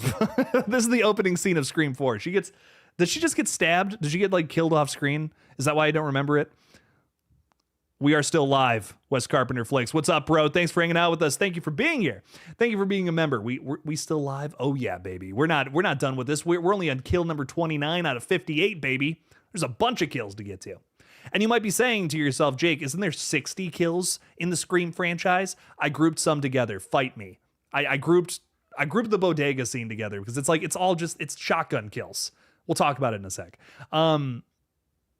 Anyways, S tier for the craziness in the theater. Love it. I don't remember. I honestly don't even remember how she dies in the opening. Does she just get stabbed? I feel like she just gets stabbed. I remember the other chick getting chased around. Marnie Cooper is D tier, boring character in the most boring kill. Fuck. Okay. Shit. You know what? You convinced me. I'm trying to convince all of you. I'm trying to talk, say one way or the other. I'm just going D tier for this one. Fuck it. Marnie, the opening scene, what I remember from Scream 4 is like just all the fake outs. Like I didn't count those as real deaths because they're in the stab movies, but this one, like I don't even really remember. I remember the other girl getting chased around and then she dies in the garage or whatever, but like this one I don't even remember. It's in the stomach. Oh, okay, wait, I'm remembering now. Yeah, she just gets stabbed in the stomach. Off screen, then her dad's body gets tossed through a glass door. Okay, yeah. Yeah, I'm remembering now. That's no fun. I'm glad I voted D tier. Movies in Full is saying, what's going on? She's the one who comes through the window. Oh, okay. That's why I don't remember it. I'm like, when does this character get stabbed? I don't even remember it. Honestly, if I got killed at a Scream premiere, I would be more annoyed that I didn't get to see the movie first. Like, wait until after the movie at least, right? Yes, I agree. Scream 4's opening, I both love and hate. I am so on the fence about how I feel about it. I love it and I hate it at the same time. I like that it's like catching us up. It's like, here's everything that happened in horror in the last 10 years that we couldn't comment on. So let's just do it now. I love that element to it, but then I don't know if I love like the actual the actual sequence itself. It just feels a little milquetoast, a little like by the numbers. Liv McKenzie's death, dog. I don't know who sniped this with a B. That's crazy. This is the most, listen, it's a gun kill, but it's the most unexpected kill, I think, in the whole franchise. Never did I think this character would die at the time and place that she did. Hot take. Smoking hot take from old Jake here. I'm giving this an S. This is crazy. This is such an unbelievable, like, what the fuck moment in the movie. Ugh. Loved it. I think one of the biggest surprises in Scream franchise history. I love this scene so much. Jaw was on the ground the first time I saw it. Very fun times here. 4 was the only Scream film with the worst opening, in my opinion. Damn, brutal. Nevermind, didn't remember. Not a huge fan of the Scream 4 opening. The most forgettable Scream opening kill. She gets killed off screen. Yeah. I like the beginning of it, but yeah, the rest of it, whatever. I've always liked the opening with all the stab movies. I've always thought that was fun. Besides that, though, Liv is A tier only because the way Amber killed her. Then Amber would proceed to shoot Gail in the gut. Yeah, it's kind of that. Gun kills are no fun. If you want to put it lower for that reason, I can't argue with that. I think it's the surprise of this one that puts it up so high for me. I think that's such a big thing with Scream. I love me a good. I love me a good shock. This is something that has been, a big part of the franchise since the very beginning. If you can find a way to shock and surprise me, I'm here for it. Put me in, coach. Let's go, baby. And the Scream 5 definitely had some big surprises, and that was such a big, very impressive thing about the film. It's got some shortcomings, but I'm glad that they were still able to find ways to shock and surprise us. I really didn't see Amber coming as a killer either. I have said this before on streams, and people are like, "What? I saw her coming a mile away." I don't know. I was totally fooled. Richie, I was like, I know Richie's our killer. Like I could tell you that before the movie even came out. Richie was going to be the killer, but Amber was one I was not expecting. I thought that was awesome. So, anyways, now let's get to Laura Crane. This is it's just another stab, and I think it's unique only in the sense that we get the ghost face reveal after in the opening scene. That's a very big one. That is that's one of those like moments, another big shock and surprise from some of these later Scream films. But I feel like this is This is my least favorite part of the opening scene. Maybe a hot take. I love me some Samara Weaving. She's great, but she does just kind of get stabbed. And I think it's kind of, I honestly kind of agree with Ghostface when he's like, you teach about slasher movies and you still walked into a dark alley because someone on the phone told you to. Like, that's crazy. So it's probably my least favorite part of the Scream 6 opening. The rest of it's fucking awesome, but I'm gonna go A tier just because I really like this opening. I'm glazing it maybe a little too hard, but A tier for this one. Samara Weaving's great.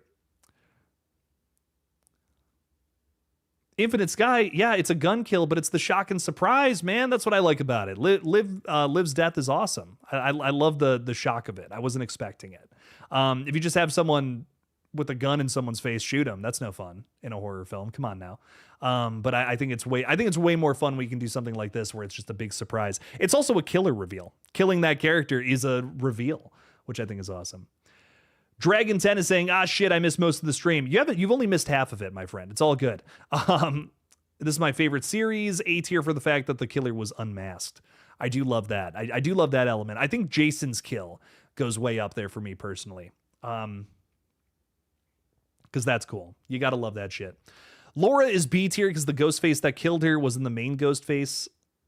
I like that though. I think that's kind of sick. Well, our ghost faces took out the ghost faces that were supposed to be in this movie to take over it.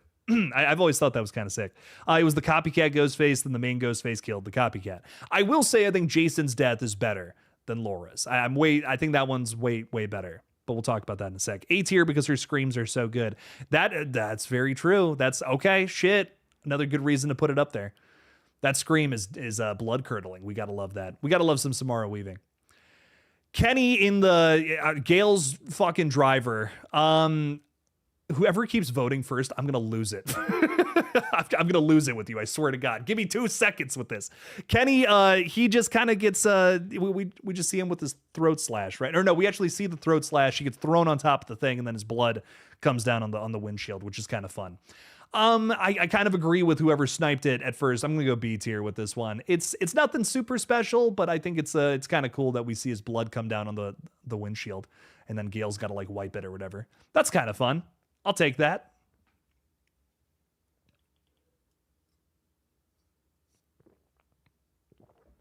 I kind of don't mind a little bit of a bloody windshield from time to time, you know. Gonna have to take that one to the to the fucking car wash, but I'll take it.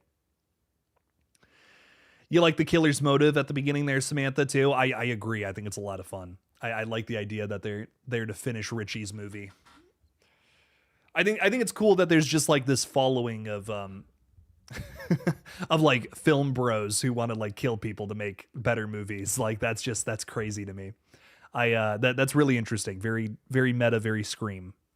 Oh my God, they killed Kenny. You bastards. Yeah, that is fun. The original Scream does have some pretty good kills, man. I'm excited to get into some of the bigger ones here in a sec. For sure. I guess we've talked about Stu's death already. So there is that one. What else do we got going on here? The B sounds fair. The camera delay made it a bit more interesting. Yeah, it was like, oh wait, there's a delay. Oh shit. And then yeah, it was too late. That was fun. I did like that quite a bit. Some good stuff there. What's up next? Oh, this one's upsetting. Oh God. What's her name? Roberts. Fucking Jill's mom. Oh, it's gonna kill me. What's her name? Jill. Kate Roberts. That's it. Don't say it. No one say it. No one put it in the chat. Kate Roberts. I got it. Oh, so many fucking characters. Kate Roberts, baby. This one's brutal. This one's fucking nuts. This one is upsetting to me because it's literally her getting killed by her own daughter. That's fucked. Are you kidding me? Jeez, this is an A tier just for that alone. This kill just proves how fucking evil and committed Jill is, and that's why I like it. That's why I like that one.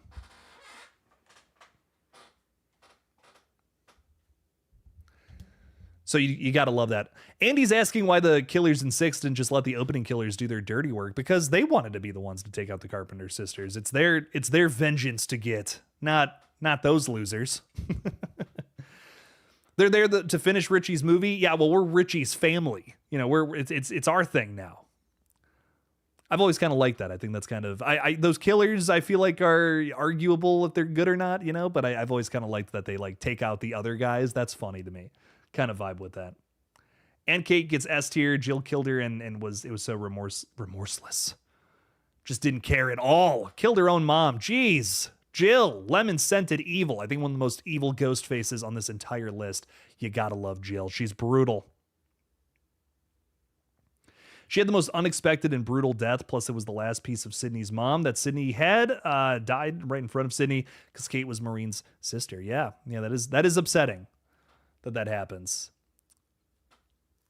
She's not really in a lot of Scream 4, though. I definitely wish we got more of this character. Definitely feel like I didn't really know who this person was. But the kill is upsetting. I feel like it adds so much to the Jill's whole lore and backstory. Oh, Judy. We got to love Judy's kill. This one's awesome. This was another one that I just feel like, I don't know why it got criticized so much when this movie came out. I love it. I love the idea of Ghostface striking in broad daylight. As someone who used to live in the suburbs too, like if this happened, no one would fucking notice. Like I'm telling you, no one would notice until way later. Because the quiets are so the suburbs are so quiet during the day when it's literally just like everyone's at work and all that. Something like this could totally happen and no one would know. And I feel like I totally bought this kill from the moment I saw it. I love it. It's a shock. It was Ghostface fucking jumping out and just stabbing the shit out of her is crazy. It's an S tier for me personally. This one goes way up there. It's also the death of a character from a previous movie. She's kind of a legacy character, you know. I don't know if I would put her up there with our main three from the other flicks, but she gets some points for me personally. So it was ballsy. I remember seeing this for the first time and I'm like, damn, they killed Judy. That's crazy. In Dragon 10, I agree. I also love the way that Ghostface pronounces her name, Sheriff Judy. It makes me chuckle every single time. 10 out of 10. Roger L. Jackson is just having a blast with some of these voice lines, man.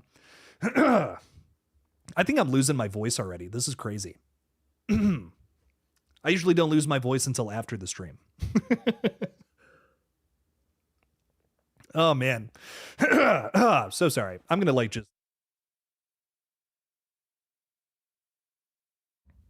There we go. I'm like, y'all don't need to hear that. But yeah, Judy, this kill rocks. I think Wes's death is even better. Absolutely, this is the cherry on top of the Wes kill, in my opinion. The mom and the son going out like that is just so upsetting. S tier for the way they used Wes to lure her home as well. Yeah, I like the misdirection with this scene. It kind of makes you think they're gonna kill Wes first in the shower, but it was all a ruse from Mr. Ghostface. I like that. I like that it was one big trick. That was smart on Amber and Richie's part. Pretty brutal. This is John Milton from Scream 3. This is a character who doesn't exactly get like the craziest death, but what this character represents is why I'm personally voting pretty high for this one. One of my favorite elements to Scream 3 is the commentary on Harvey Weinstein and the producers being total fucking dickheads behind the scenes, as many of you likely know. And they literally make fun of the producer of the film with this character played absolutely wonderfully by Lance Henriksen here. So I'm personally giving this an A because it's just so punk rock.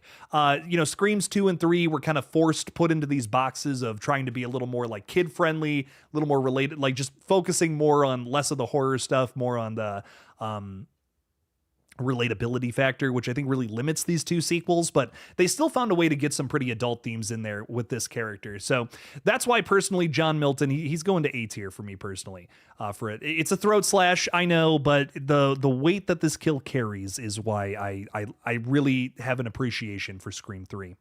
David DeChico's throwing $5 out there. Thank you for the support, my friend. Saying, I wonder what was more challenging, lifting Kenny's dead body or Casey's. Let's vote. That's really funny. I think there's an obvious answer to that. Let's be real here. But Casey's was probably was more sad though to get that out of the tree, right? That's a bummer. But that is funny. They probably could have just drove Kenny's body into like a ditch or something. If it stayed on top of the van, they could have just like drove and slammed on the brakes really hard, and he could have just slid off into like into like a trash bin or something. That would have been great. Kind of reminds me of that scene in Always Sunny in Philadelphia when Frank is like, "When I die, just throw me in the trash." I love that. Cracks me up. Some very good stuff there. David, thank you for the 5, my friend. I greatly appreciate your support. Thank you. Thank you. Shannon Gates is saying, "Hey Jake, do we think that Gale is dying in 7? Potentially. I wouldn't be against it. I feel like Gale is kind of on this back and forth with their arc. They got to do something with it. You know, they got to show some consequence for what has happened with this character after Dewey's death. So I think it would be kind of cool if 6 established that she went back on her old ways. Maybe 7 can be like the realization that like, oh my God, now that Dewey's not here, I'm falling apart. I'm resorting to my old self. Maybe she realizes that about herself and sacrifices herself to save Sydney and the rest of the gang or something.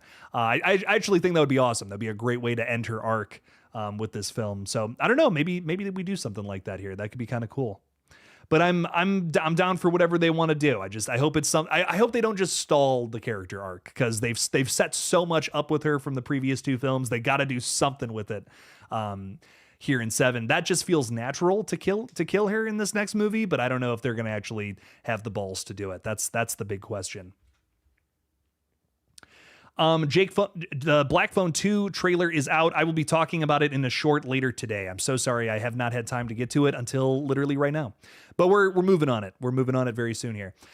Jill Roberts' death is, again, character great in my opinion. Love that. But the death is a little silly. The charging up the things or whatever and saying clear behind her. I don't know. That death's a little goofy. I'm going to go B tier on this one for me personally. Great character. Her death kind of takes a little too long to get there. I wish, I more so wish they would have done something with Jill where, the original plan was to keep her alive at the end. I actually kind of wish we had done something like that. Like that would have been awesome. I don't even think we needed, I don't think we need to kill all the ghost faces. Why can't some of them just be hanging out in prison and then we go and visit them from time to time? Wouldn't it be kind of cool? Like, honestly, if they would have left Scream 4 on that cliffhanger, we could have just said with Scream 5, oh, well, Jill's, she's just been in prison this whole time. We could have revisited Emma Roberts at some point in the future. I don't know why they don't do that with one of the killers. Like, why not? Just have that character is just locked up somewhere. You don't have to do anything with it immediately, but just if you want to revisit that person in the future, just say that they're still in prison. I kind of wish they would do that with one of the Scream killers at some point. It might feel a little anticlimactic in the moment, but I think it could be kind of cool for setting up a future sequel. Prison Break or something, and one of the ghost faces gets out. It's just a whole different animal at that point. That could be crazy. Looks like we're going to B tier with Jill's death. 6 votes there. That's pretty crazy.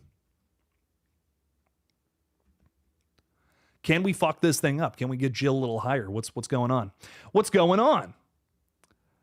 The beating she gives herself earlier gives this one a B tier. You gotta love that. I love her faking what happened. Like, that's so brutal. Oh my God.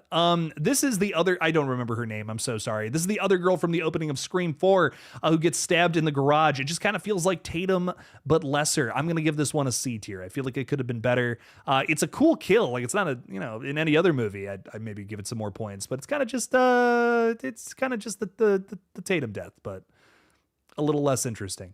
I feel like the other thing about Scream 4's opening is that, like, you have these really cool, like, borderline unexpected deaths before that with all the stab fake outs. And then we do like a prototypical, Scream opening sequence. It's just kind of like, that's kind of just boring after you just did all that weird experimental stuff. So I don't know. I've never been really, really crazy about how the Scream 4 opening scene wraps up.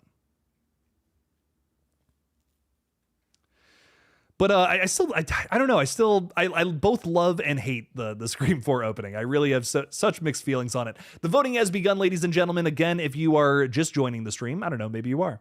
The link is at the top of the chat where you can vote on here and participate and make your peace with some of these deaths. Let us know where you rank them. And ultimately, this is the most votes category, but we'll look at averages and my list at the end of this bad boy, see how that differs. It's always kind of fun to analyze that at the end. B for the chase scene, which we had the original version though. Jill is S tier because she is the first Ghostface to put Sydney in the hospital. Yeah, as a character, yeah, that totally different list here. If we were just doing by characters, I'd be I'd be ranking things very differently. But I guess since we're just doing kills, I'm being a little more contained with my answers personally. Jake gets I read that as Jake. Jenny gets a D tier, is what Samantha says for the recycled Tatum kill. There was actually a deleted scene for 4 where Dewey sees Jenny's blood and mentions Tatum, but it was cut from the film. I have seen that, and it is pretty cool. I wish it was never cut. Isn't there a part of it where it's like you see the in blood written on the wall where it's like, what's your favorite scary movie or whatever? That is, yeah, there's some cool deleted scenes for these movies, man. For sure. ASMR Ty is saying Jake will be featured in Scream 19 and will have the best death from the whole series. I would love to be in Scream 19. It would be such an honor. That would be sick. Another pretty good Scream 3 kill honestly my favorite one from the third act is Jennifer Jolie getting attacked behind that wall of mirrors. I think it's a good kill only in the setup. You know what I mean? It's got a pretty cool setup, pretty unique set him up and knock him down kind of thing. So I'm going to go B tier. It's not definitely one of the better ones from one of the better ones from Scream 3 for sure. Great character though. I mean, like this would be an S tier character, but I just feel like in terms of her death, I'm putting in a little more middle of the road for me personally. She cracks me up, man. Her whole back and forth with Gail is insane. I feel like they totally just ad-libbed that whole line where she's like smoking the cigarette at her house in like her pajamas. Like that just cracks me up, dude. That whole scene where she's just like pouting and then jumps into Stone's arms. Like it just makes me laugh every time I see it. Shannon is throwing $6.99 out there. Canadian dollars too. Ooh, baby. Saying, do you think Maureen Prescott got a Ghostface call or did she just get murdered? I don't think she got a call. I think she just got murdered. I feel like this was like Ghostface before they had it all figured out. You know, I feel like this was like a they didn't really have the whole shindig figured out. They didn't watch enough movies at this point. They'd only seen a few movies. Billy and Stu, as they would probably say. So I don't think she got a phone call, but who knows? Maybe we see some flashbacks of this in Scream 7. Who knows? It would be kind of cool to see this put to screen at one point. I would love to see what actually did go down with the Maureen Prescott murder. Just because like we've never seen it before, you know, that would be wild because there is so many questions that come along with it. So you never know. Maureen Prescott, yeah, I would love to see if she got a call or not. I would say probably not. I feel like they just kind of went in there and took her out, kind of thing. This was a kill of passion, kill of vengeance. But thank you for the $6.99. Really appreciate that a ton, Shannon.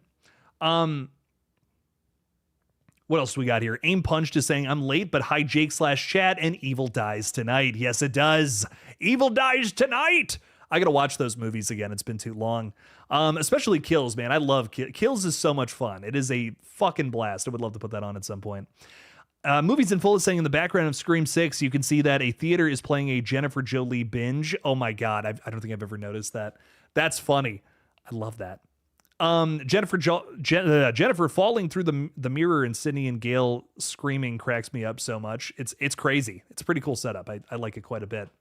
Now we got Tony Revolori's character, Jason Carvey here, our first Ghostface of Scream 6, technically, getting killed in his apartment by our other Ghostfaces. I love this kill so much. It is such a cool way to open a Scream film. I think it's just very special. And again, I think this one goes up to S tier for me personally, just because I think it's I just really like the setup. I love the whole conversation he has with Ghostface where he's like, do you feel like an animal, Jason? Like, it's just like, ugh, that's upsetting. There's some really creepy dialogue here too, which I think is another thing that I just love that Scream 6 is able to achieve. There's a lot of scary things that are said in that original Scream, maybe even Scream 4 too, but Scream 6 captures a little ounce of that, I feel, especially with this scene.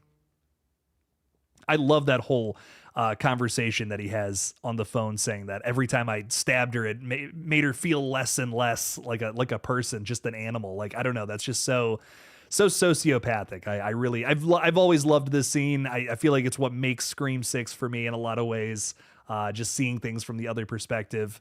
Just even for just the moment, it was awesome. I wish the whole movie could have been this, but I do love this opening scene quite a bit. It's fucking awesome. Michael is saying, I like how in Maureen Evans' death, the rest of the audience just cheered it on. Yeah, we were talking. I don't know if you were here for that, Michael, but we were talking a little bit about that. That's kind of what puts that one up there for me personally. Where is Maureen Evans' death? Did that not make it to S or A tier? Damn. Am I crazy? Am I just missing it? Oh, she's the top of S tier. That's insane. That's the most votes. That's actually kind of wild to me. I did not think that would be top 3, but okay, rock on. Rock on with that. Okay, this is Haley, the roommate, or is it Holly or Haley? I always forget. Do love this character quite a bit. I wish she was our other ghost face alongside Mickey. Her death, pretty fucking boring though. pretty boring kill here if I'm being totally real.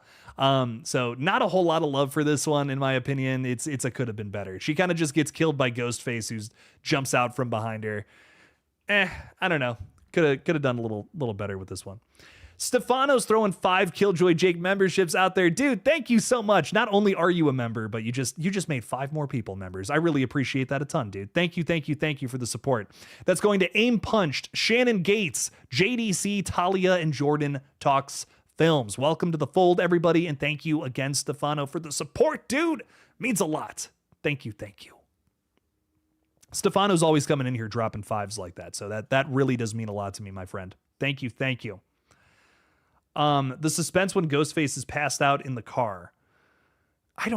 Everyone loves this scene. I'm a weirdo. It doesn't work for me. I'm just frustrated that Sydney isn't taking off the mask. I wish, just take it off. You would know.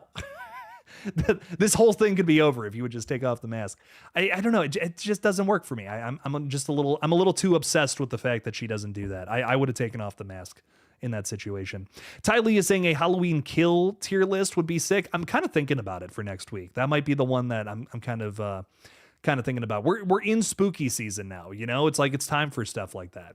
So I could totally get into something like that. I'm absolutely thinking about doing some watch parties in the next couple of weeks, by the way, on the VHS films, just because we got a new one of those coming out. There's 4 currently on Shudder. So I'm kind of thinking about doing the 4 on Shudder as watch parties for the next couple of weeks throughout this month on Tuesdays.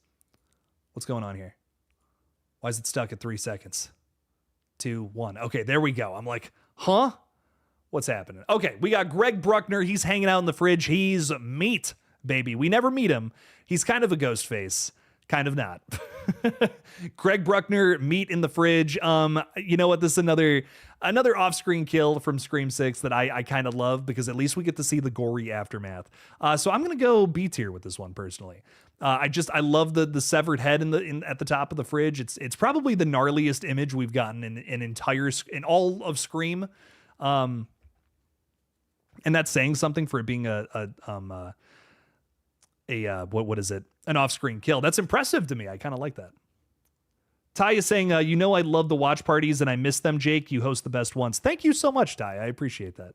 I'm gonna start bringing those back on Tuesdays if I can. I think Tuesdays, cause I got to figure out a way to go live at 3 on this. If I do these streams where I'm talking the whole time, I'm gonna sound like this by the time we get to Saturday. I can't do 5 of these a week. I tried to a long time ago, and I couldn't do it. I was unable to make videos at a certain point. It was just kind of oh my God.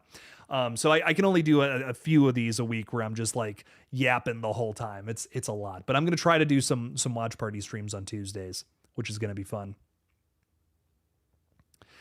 Stefano is saying it's always good to stop by here and give memberships to the best horror channel. Thank you so much, Stefano. That really does mean a lot. Thank you. I'm doing my best, doing what I can. So thank you again. That really does mean a lot. But yeah, hopefully, starting sometime next week, we can get into some of that madness, some of those VHS watch parties too. I think that's going to be fun. All right, we got Ethan. Ethan's got again, not a very good character in my opinion, but got a pretty sick death. I do really like the knife in the mouth. That's upsetting. So I kind of agree with whoever sniped that first vote. I'm going to go A. I'm going to go with a solid A kill here. Not quite an S, but it's up there for me. I like this one. Jacob Dean is asking when the trailer's out. Everyone's saying September. I think they're liars. I think they're a pack of liars, and I don't like it. I made it to that Conjuring. I got everything done super as fast as humanly possible yesterday to make it to that Conjuring screening last night very early, and not a whiff of a Scream trailer. So I don't know. I don't know what was up with all that. So I don't think, I'm going to be real, I don't think we're getting the Scream 7 trailer until November. I just think that makes sense with how the last two movies were marketed. I don't even know why people are saying it would come out now. They might double the marketing campaign because they're worried that the movie's not going to do well or something, but it's Scream, it's going to do well. I don't know. I don't know if the studio's actually worried about that one. So I wouldn't expect the trailer to be out until sometime this November. That's when it'll be the same amount of time when the last two movies put out their trailers. So I imagine that's probably when we're going to get it, would be my guess. Ethan Landry, knife in the throat. So brutal. Love this one. Also Tara's first and only knife kill. Ooh, okay. Yeah, I guess she did shoot Amber in the previous flick. She still likes that Babadook movie. What can I say? What can I say, folks? I love it. 3, 2, 1. Here we go. We got Dr. Stone's death here. This one's brutal, but I don't really like the setup of this death, if I'm being honest. I love a lot of things about Scream 6, but I feel like this death, it's brutal. The knife in the face is awesome. It's too quick. It's too just kind of wish we got a whole chase here where we were chasing this character around the house or something. I don't know. Michael's got a peace out. Thanks for hanging out with us, dude. Appreciate you. I'm looking for pages to see all the Scream movies, but I can't find them anywhere. I don't know. I think they're all streaming on Paramount if you want to find them there. I don't know. I don't know where else you can find them, but, we will do some more Scream watch parties at some point in the future, probably leading up to 7. That's something I want to do then. But yeah, so Stone's death, it's fine. I don't know. It's kind of it's a B tier. It's middle of the road for me personally. Curious where it lands for you guys though. Let us know. Vote down in the chat. It's brutal. Just wish there's a little more of a setup. Didn't even really get to know this guy, I feel. Underrated kill, says LFC. The face stab is pretty brutal. I will say that. That's kind of makes me reel back a little bit. I think that's awesome. They missed their chance to make this a holiday Scream, not necessarily Halloween or Thanksgiving or Christmas, but they totally could have had holiday decor and a down home, small town fall vibes. Oh, okay, I gotcha. That would have been kind of fun. I still would love to see a Christmas Scream. I think that would be so fun. Small town USA, just snow on the ground, and then just make it Christmas themed would be very awesome. If they make Scream 7 a film that has a cliffhanger moving into a Scream 8, wouldn't that be kind of perfect if this one takes place in let's say late October, early November? I think it would be kind of perfect for Scream 8 to take place, momentarily afterwards, maybe a couple days later or something. And then now we're getting into wintertime. By the time that one wraps up, it's Christmas, that could be kind of cool. Or maybe a month later, snow's on the ground at this point. That would be kind of dope. I would love to see a snowy Scream. One of the best kills was by Charlie in Scream 4. Olivia meets her end. Oh yeah, Wayne. That is currently number 2 on the list. That's the second favorite kill on here, which is pretty damn cool. Love to see it. That one's brutal. Speaking of brutal, Dewey Riley. This is one of the most upsetting, one of the goriest, nastiest kills, I would say, in the whole franchise. Honestly, this is a top 3 death of the whole Scream franchise, in my opinion. It is so unexpected and so sad. I had tears running down my face, and I was also disgusted at the same time. I can't complain, baby. That is that's what we call an S tier. It's what we call top of the list. Vote on Dewey's death. How do we feel about this one, ladies and gentlemen? Wayne is saying, hi all, can't stay way too early here at 6:50 a.m. Saturday in Sydney, Australia. Wayne is in the future, ladies and gentlemen. Holy crap. We need a Scream in Sydney, Australia, aka Sydney in Sydney. Got to go. Enjoy all. Thanks for stopping by, Wayne. Appreciate you. Thanks for being here, man. Stefano's saying, yeah, here in Argentina, Paramount, it's very cheap, so I'll try to find them there. That's good. That's good that Paramount Plus is cheap in Argentina. I did not know that. We love to see it. Love to see it, dude. What else do we got? I want to see Sydney in a Christmas sweater. There you go. Dewey just shot up to the top of the list, ladies and gentlemen. This is wild. Yes, today, says Dragon 10. I love it. This is a brutal kill. I'm a big fan of it. Dewey's death was so wrong, says Rebecca. They shouldn't have killed Dewey. I just I'll tell you what, it was upsetting, and I'm almost weirdly glad that they did it, because it's just one of those moments that gave me full faith in Scream 5. I was like, okay, they understand that we want to be shocked and surprised. We don't want to just see the same movie over and over again, you know? I'm glad that they were able to find that in their own unique way here. It's sad, and it definitely bums me out a little bit, but I'm glad. I'm weirdly glad that they did it. I love Dewey. I miss him. He's my favorite character in the whole franchise. But I'm kind of weirdly glad that they did it. Derek is a kill that he's a character that, I feel like so wrongly gets thought of as a red herring. So many people are like, oh, he's a little too suspicious. He's a little too nice. But he really was just a nice guy. I feel bad for Derek. He didn't deserve to die in the way that he did. He kind of just gets shot though, so I'm gonna go C tier. I should have gone B tier. I care a little more about this guy. C, whatever. He just kind of gets strung up and shot. It's just like, not much to write home about there. King Matthew was saying Dewey's death is an S tier for the gore, but it was so stupid that Amber did the kill. Richie should have killed Dewey, in my opinion. Why? What's wrong with Amber? Amber's kind of badass. I think Derek's death really messed Sydney up and Mickey. I agree. That's an upsetting one for Sydney. You know what I mean? I feel like it's one of those things where it's almost like she finally found her peace. And then that gets literally so ripped away from her so fast. That ending to Scream 2, I think, is the closest thing we've gotten to a dark ending to a Scream film. And I've always really enjoyed it. I've always really enjoyed the way like Scream 2 ultimately wraps up. I think it's kind of brutal in its own unique way. Sure, the killers are dead, but it doesn't exactly end super happy for Sydney. And I think that's what's always been really interesting to me about that film. But yeah, kind of whatever kill for Derek though. It's maybe got a little bit of emotional weight to it. I think if there's any character I kind of care about in this film who's a newcomer, might be this guy. So you gotta love that. Gotta love that. I feel bad for Sydney. She's had it rough. This is Adam Brody as the cop. I don't remember his name, but doesn't he just get like stabbed in the face or something? Or no, Anthony Perkins gets stabbed. Or Officer Perkins gets stabbed. Does he just kind of gets stabbed too, right? Doesn't he like just kind of, I don't remember. The cops who get killed outside of the house in Scream 4, B tier. not a lot of love for this one either, if I'm being honest. It's whatever. He gets stabbed in the back. That's what it is. It's just, I don't know. It's just a stab. And I feel like the other thing about it that maybe gets a little more points for me is like they do have that really funny bit before they go out, which is like they're kind of goofing around.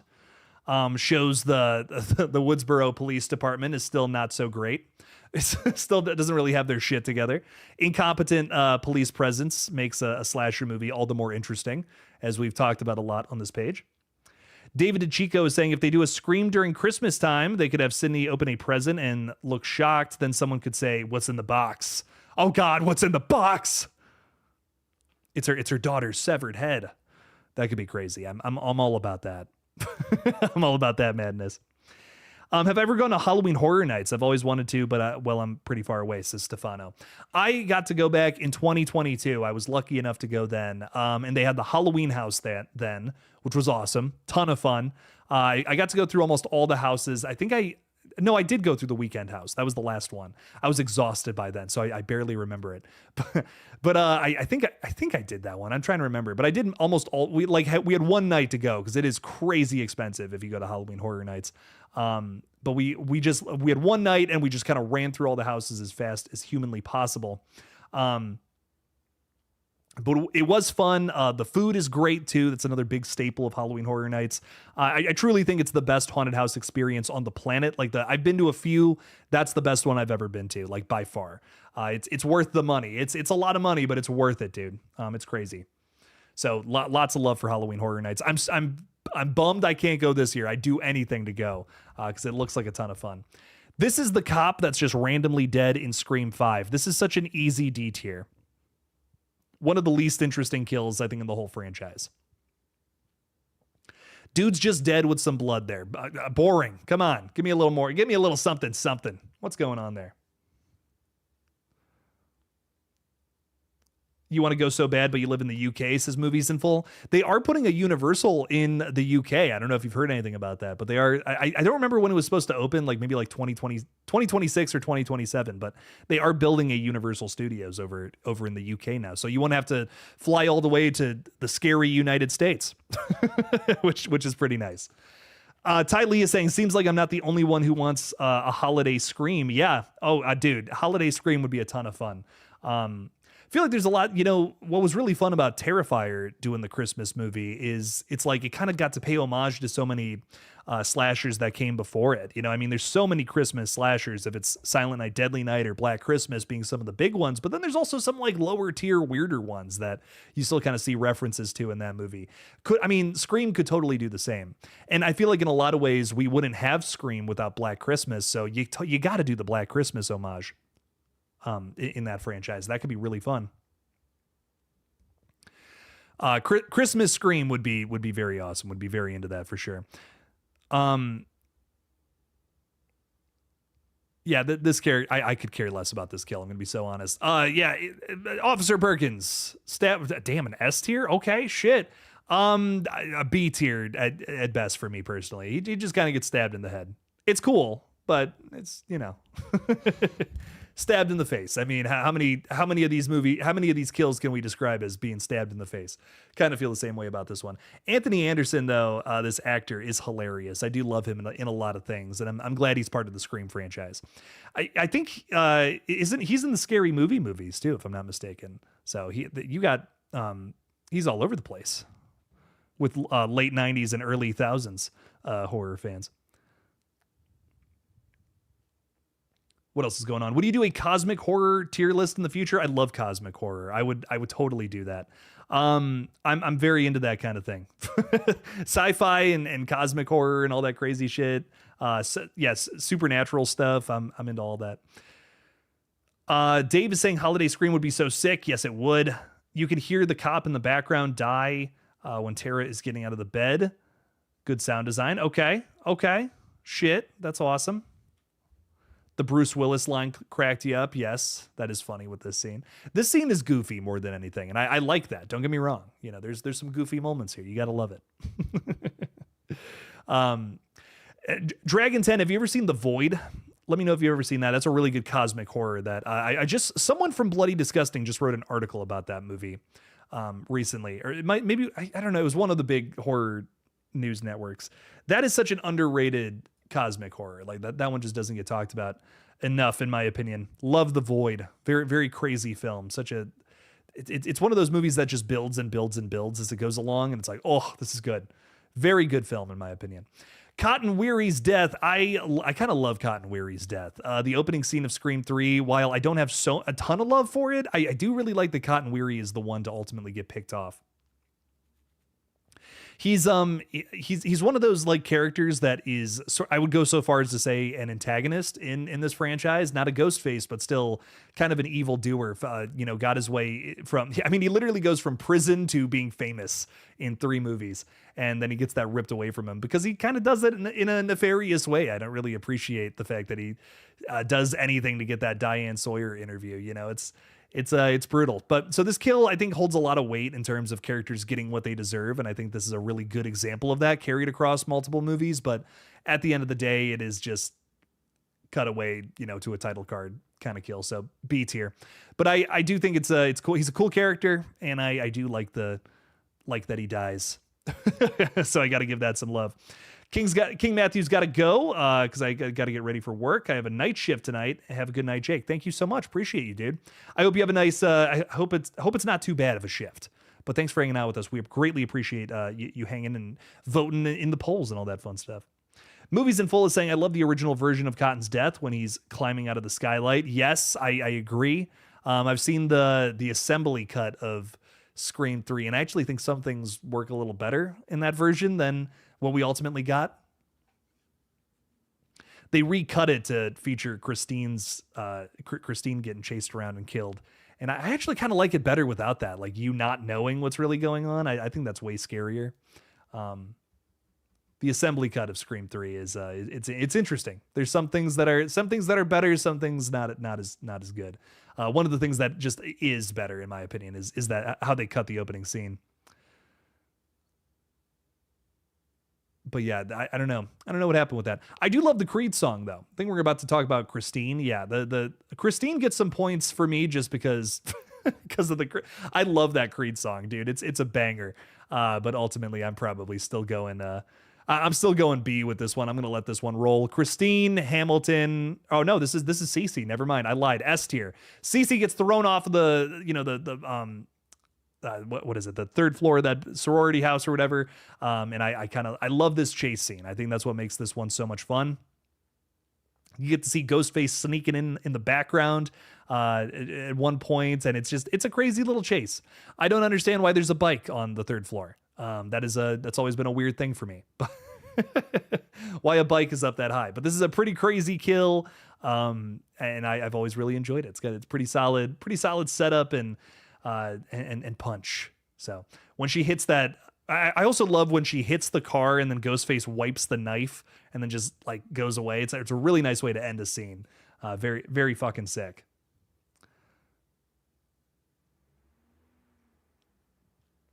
So some good stuff there for sure. Why did I see Christine coming up next?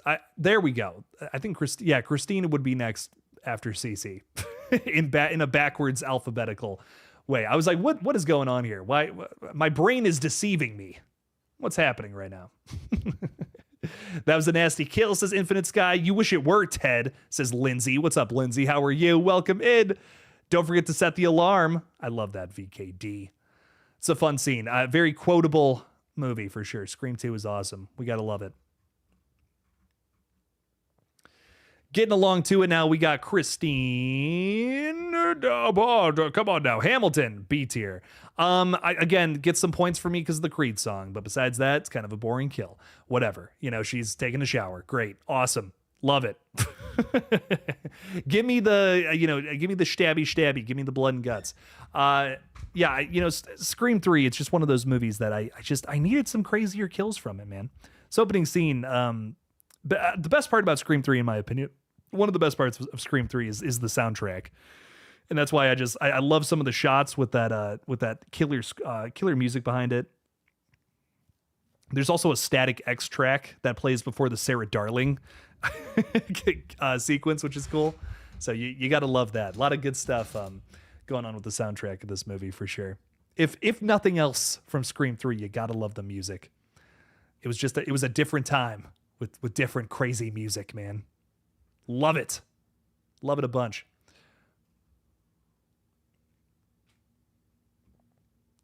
We got 50 participants. I think some people have probably left, but we got 50 participants. We'll take it. I'll take it. That's awesome. We only got a few more kills here, ladies and gentlemen. Thank you for sticking it out with us. Really appreciate you a ton. We got 7 more, and then we're gonna look through our final my list, the most votes again, and then the average votes. It's gonna be fun looking at this at the end here. Gonna be a good time. Also, you know what? We got a little second here over on the gaming channel GullGotha. Please make sure to subscribe, by the way. We are going to be streaming hopefully sometime tomorrow. If not tomorrow, then probably this next Tuesday late at night. So make sure if you're not subscribed to the gaming channel, please stop on by. It's going to be fun. Charlie Walker's death, however, it's kind of I don't know. I'm not as crazy about this one. It's a little more of a betrayal, which is cool, but ultimately I'm kind of B tier with this one too. Charlie's death has never really stood out to me. It's again, betrayal. I like that. It's a big crazy, like, oh my God, Jill. But why?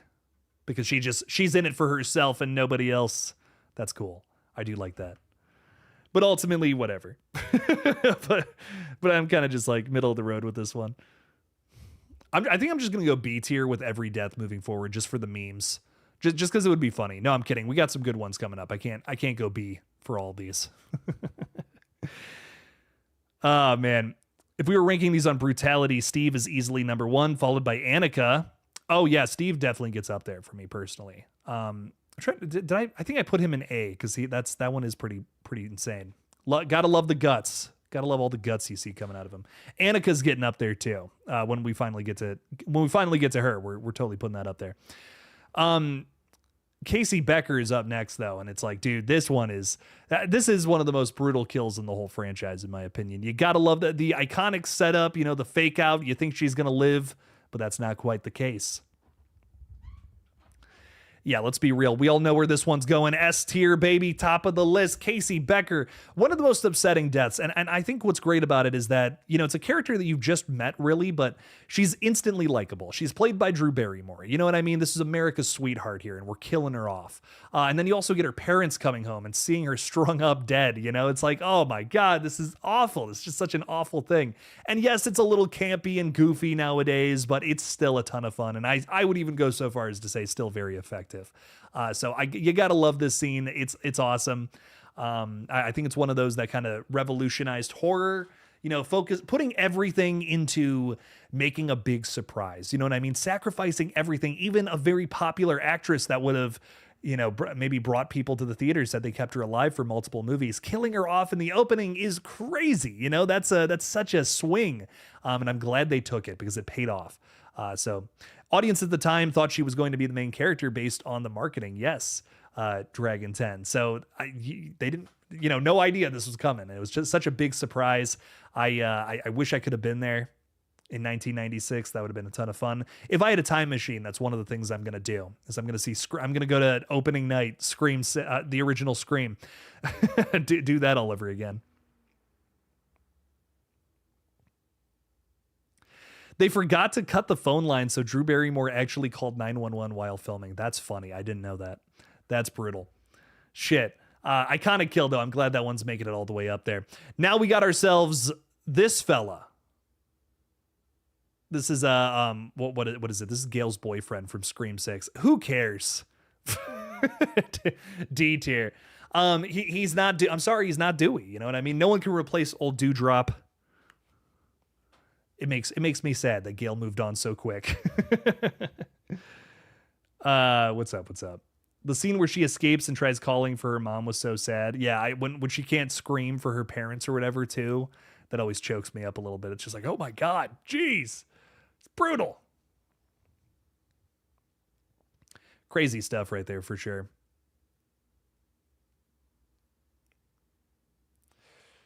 Oh, my fiance is going to be home any minute, and I have not made dinner. I gotta make something. I fell asleep so bad yesterday. I had like 30 minutes for a nap. And I slept for a whole ass, like almost 90 minutes. It was bad. It was bad, dude. Your boy's been going hard. Your boy's been making some shit happen. But I definitely gotta get some food going because I'm hungry and I know she's gonna be hungry too. So I'm excited to make some food. What are y'all making tonight? Let us know down in the chat what y'all are making for dinner. I'm doing soup dumplings, baby. Little something crazy. Want to get into some of that. All right, moving into this next topic here. We got Ghostface with the shotgun, the bodega scene, baby. This is an S tier. Let's go to the top. Yeah. Shotgun kills from Ghostface. It's unique, it's fun, it's tension building, and it's awesome. I think it fucking rocks. This whole sequence too, where I think Ghostface is just like lurking through the shop and like you can just hear a fucking pin drop when he's stalking, looking for the Carpenter sisters, is awesome. This is one of my favorite sequences in Scream 6. I think it fucking rocks. All these shotgun deaths are pretty good too. It's unique, I know it's a gun kill, sure, but it's like it's an environmental kill is how I see it more than anything. I think there's a boring way to do gun kills and there's a really fun way to do gun kills too. So I don't know. I've always really enjoyed this scene in particular from 6. S tier, I don't care, it's badass, says movies in full. A tier because he never used a shotgun before, love it. Infinite Skies having takeout tonight, I'd love that too, dude. I got some pizza the other day, dude, and it is, damn. Haven't had pizza in a minute, man, so some very good stuff. You got to make something or you'll end up on this list. I will, dude. Oh man, let me tell you. It'll be brutal. Be a bloodbath over here. No, I'm just kidding. Well, yeah, I think we're gonna have some soup dumplings tonight. I'm really excited to make those. Those are freaking tasty. Let me tell you. All right, here we go. What's up next? Bodega. Next up, Billy Loomis, baby. He gets shot up to shit, which is really cool. But like, this is a big character, you know. Like, I'm gonna go. I gotta go A tier with this one. I gotta agree with the consensus here. I hate jumping on the bandwagon, but I think you all might be right about this one. It's a cool kill, but I don't know if it quite makes it to S tier. S tier character, A tier death is kind of how I feel about this one for sure. That scene was so tense. I also say that it was Melissa Barrera's idea for Sam to throw the can to distract Ghostface. Oh, that's nice. I really, yeah, that's a good scene, man. It's that bodega sequence. It's the tension is crazy. Like I'm like, oh fuck, man, that's tense. Something about Ghostface walking around with a shotgun in that small little area. You know, it's just like, oh, that's crazy. I would have ran out the door. Bailey freaking stayed and calmly takes the gun. I get it though. I don't know. The scene works for me. I vibe with it. I think my favorite scene in Scream 6 is coming up here though. One of my favorite kills. Annika's death scene is brutal, dude. I think what's awesome about Annika's death, like it's an S tier for me personally. Big thing about it for me is just I love that we can have a little bit of emotion with this kill. You know, we have this like basically this goodbye between lovers before she goes over the ladder here. It's real upsetting. This is an S tier all the way, but you get a little bit of an emotional element to this one right before it happens, and like someone's falling off that ladder, but to sprinkle in all these other different elements to it and show it in all its glory too, I feel is brutal. So I love this kill a ton. It is insane. Does it make a lot of sense that you would have a ladder in a New York apartment? Probably not, but I don't care. I'm just having fun with this. I want to, Scream, I feel like in terms of, slashers, in terms of making things really brutal and creating sequences like this, I feel like we can be a little too hard on, I think the thing I'm hard on when it comes to Scream, that sounded gross. The thing I'm very tough on Scream when it comes to the commentary or handling characters correctly. But like when it comes to creating some tension fueled sequences, I'm like, go for it, dude. Do the most crazy shit you can. Anything to build some tension. Show me some brutal kills, whatever we can do to make that happen. I can get into it. I can get jiggy with it. Let's go, baby.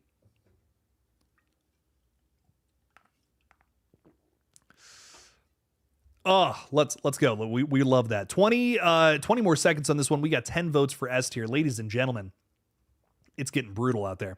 11 votes. She has made it into the top 3 kills, surpassing Casey Becker. That's insane. Damn.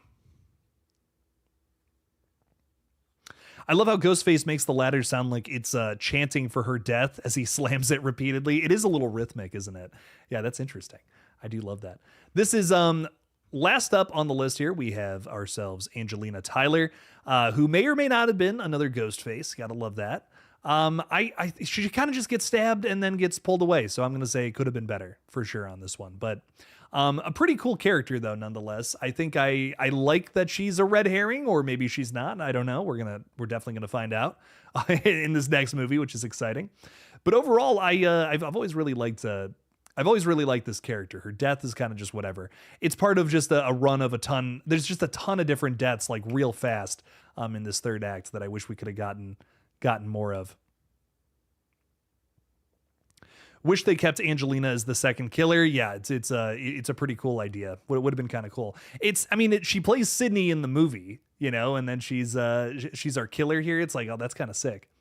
I think in a weird sort of way, they did recycle this idea for Scream 4. I feel like there's a lot of stuff that was supposed to be in Scream 3 that never showed up until Scream 4. It's kind of how I've always felt about it. especially when you hear about Kevin Williamson's original ideas for part 3, and then you see part 4, and you're kind of like, oh, this is kind of just reinvented, reworked ideas. I feel that were supposed to happen back then that are happening now, which is cool. So I've always liked that Angelina being like playing the Sydney, now being our Ghostface. What does that say? What does that mean? We kind of recycled that for Scream 4 in a weird sort of way. But very good stuff, ladies and gentlemen. Those are our kills. Here's what we got for most votes. Overall, Dewey's took the gold, which I think is pretty damn awesome. Pretty upsetting, but pretty awesome at the same time. Maureen Evans at second place and Annika at third. Pretty shocking top 3. I honestly was not expecting this at all. A lot of these I'm glad are in S tier, which is great. 26% of the kills in S, 17 in A, which also pretty solid stuff here for sure. 28% in B, which I think is our biggest category. So mostly B tier kills in the Scream franchise. C also has 19, and then D 10%. Let's take a look at my list here. What do we got? How did this fare a little more? S tier 22%, pretty solid overall. My top 3 was, I guess this is just an order. It doesn't say top necessarily. What would be my top 3 kills from the Scream franchise though, man? Oh, that's really tough to say. I would probably go like Casey would be up there. I think Annika's would be up there, and Olivia's would be up there. I think those 3 ultimately are probably my favorite kills of the whole franchise. A is 19%. We got these fellas hanging out in A tier. Mostly B tier, 33%. Again, seems like something we all kind of agreed on was mostly B tier kills. Pretty solid all around. I'm still in agreement with, I'm not seeing anywhere I'm just like, oh, that should have been way higher or way lower. Pretty okay with those. C tier, we got 17%, and D is 9%. So I feel like most votes in my list were pretty damn close. Average votes, however, this is a little different. Top 3 for this one was Annika at the top, Casey Becker number 2, Dewey at number 3, which is interesting. Really interesting top 3. 16% for S, 28% for A for averages. A for average. There we go. B 33% of our averages, C 22%, and only 1 kill made it to D tier, which is really interesting. Just our officer in Scream 5. Where it belongs, let's be honest. Very solid stuff there, ladies and gentlemen. Guys, I really appreciate you a ton for hanging out with us today, ladies and gentlemen. Really means a lot for all y'all to come out. We'll be live again on Monday on this page. Might be going live on Saturday here if I can make it happen.